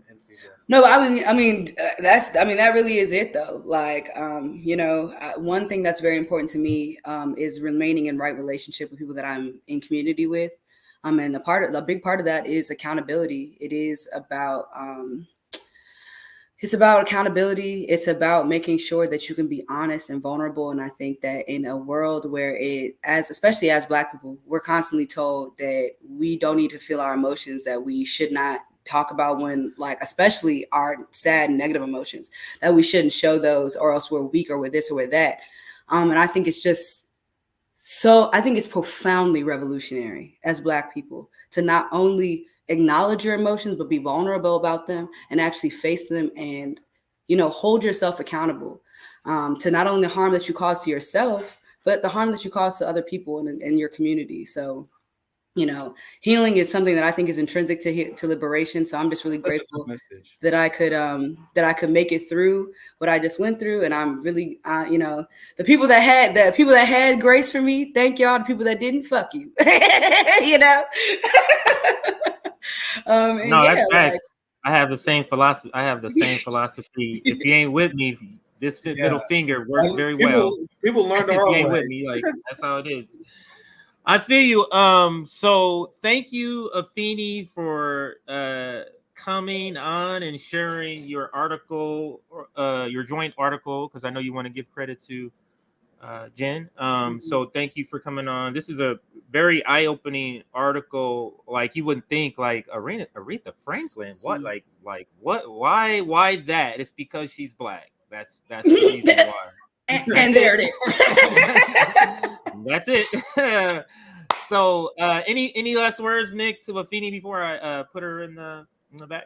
Bad cookies with a good comment. Always good to talk to Afeni. Great to chat again. Always good to have you back on. For me, in terms of what I have coming on, once again, Wyatt Reed will be back on tomorrow. I'm planning a show on Revolutionary Discourse on Call-In at 8 p.m. Central. I may talk about some more Ukraine stuff that I didn't get a chance to cover today. Plus, you guys know how it is. Our call-in is fucking fun as hell. Anyway, he's always chaotic. I do a roundtable style. So that's what I'm going to do later tonight. So a lot of great content. Make sure you guys check us out on Patreon if you guys want to show support. That last thing I got, CJ, Finny, you want to chime in? Just to say, I love all of y'all. I love y'all so much. Everybody that I'm in community with in the chat, and you guys, like, I love you guys so much. And I am so proud of y'all. I see y'all out here doing the damn things. You feel me? So I'm very grateful to be in community with you guys. And thank you so much. They see us now, Finny. They see us. I'm gonna say, no, y'all doing, hey man, I saw you on that deck on debate on Rise, and I said, yes, Nick, say it again. That was sad. Every time I look at it, I feel sorry for that guy. Not. First of all, I know you're not supposed to say, but fuck Robbie. I hate Robbie so much. I'm like, you have no ideology. You are so fucking stupid. Sorry. I saw he was destroyed by Olayemi, a friend of the show as well. I had no idea who that dude was before our debate. That's why no prep, I wasn't ready. I was not even ready for that, but it was fun. It was fun, but it's just a typical it's a typical or stereotypical libertarian attitude of not caring, and then when you're not caring about people dying, it's like weird. I can't fuck with that. It's a boneless conservative. Yeah. It's conservative without the backbone, without being able to say, like, I genuinely don't give a fuck about those black people dying. At least a conservative will say it. You feel me? Right. Libertarians will be like, well, I mean, do I care? I don't know. Yeah, no, you don't. Period. You don't. So can't wait to have Finney back. Definitely on the Activist Summit. Hopefully we can schedule. I know you're busy, but hopefully we can schedule something. Definitely gotta do it again because it's always fun chatting. But CJ, anything else? No, that's it. We're gonna leave you. Fun. Good stuff. Thank you, Afeni, again. We're going to leave you with this Stokely Carmichael, and it's Stokely Carmichael before he's changed his name. Talking about capitalism. So this is our outro video. Thank you, Afeni. I'll put you in the back. And everybody have a great rest of your day. This is the outro video. The stream will end right after. Well, I think that the real question is that people are not clear on capitalism because capitalism is a very vicious system, but what it does is it embroideries its viciousness with all sorts of elusive terms. For example, many of us would support capitalism because we actually believe that in a capitalist system, there's a chance for us to get the same amount of money as Rockefeller gets, because we're told that under capitalism, there is equality of opportunity. So that we feel that if this year we didn't make as much as a Rockefeller made, then we got to work a little bit harder. And next year we're going to make it. But if we carefully examine a capitalist system, we will see that it's based on exploitation, because the viciousness of capitalism, and the reason why once black people examine it, we can never be for it, is that under a capitalist system, the fruits of those who labor are enjoyed by somebody else. That is, those who do the laboring, the fruits of their labor, they don't enjoy it. As a matter of fact, we could say under capitalism that the fruits of the labor of the toiling masses are enjoyed by those who do not labor. And again, as black people, we have clear examples of it. If we were to get the fruits of our labor from slavery, just from slavery, all we got to do is go to Nixon and say, hey, look, you give us the fruits of our labor from slavery and we forget the score. We would be the richest people in the country. Again, because under capitalism, the individual exploits the labor of the people. Now, people get confused because this is a capitalist system and it's a developed system. It's a technological system. So they combine capitalism with technology and development, and they think that there is no other possible way to develop this rapid terms of development without going through the capitalist route. But certainly we have examples that show the opposite of that. China is a clear example of that. Cuba is, North Korea, North Vietnam. These countries certainly in Africa, where countries have chosen the socialist path, such as Tanzania, Guinea, Congo, Brazzaville, Algeria, we see that there is another way to develop and get the same type of things that we have under the capitalist system, but in a system that does not exploit.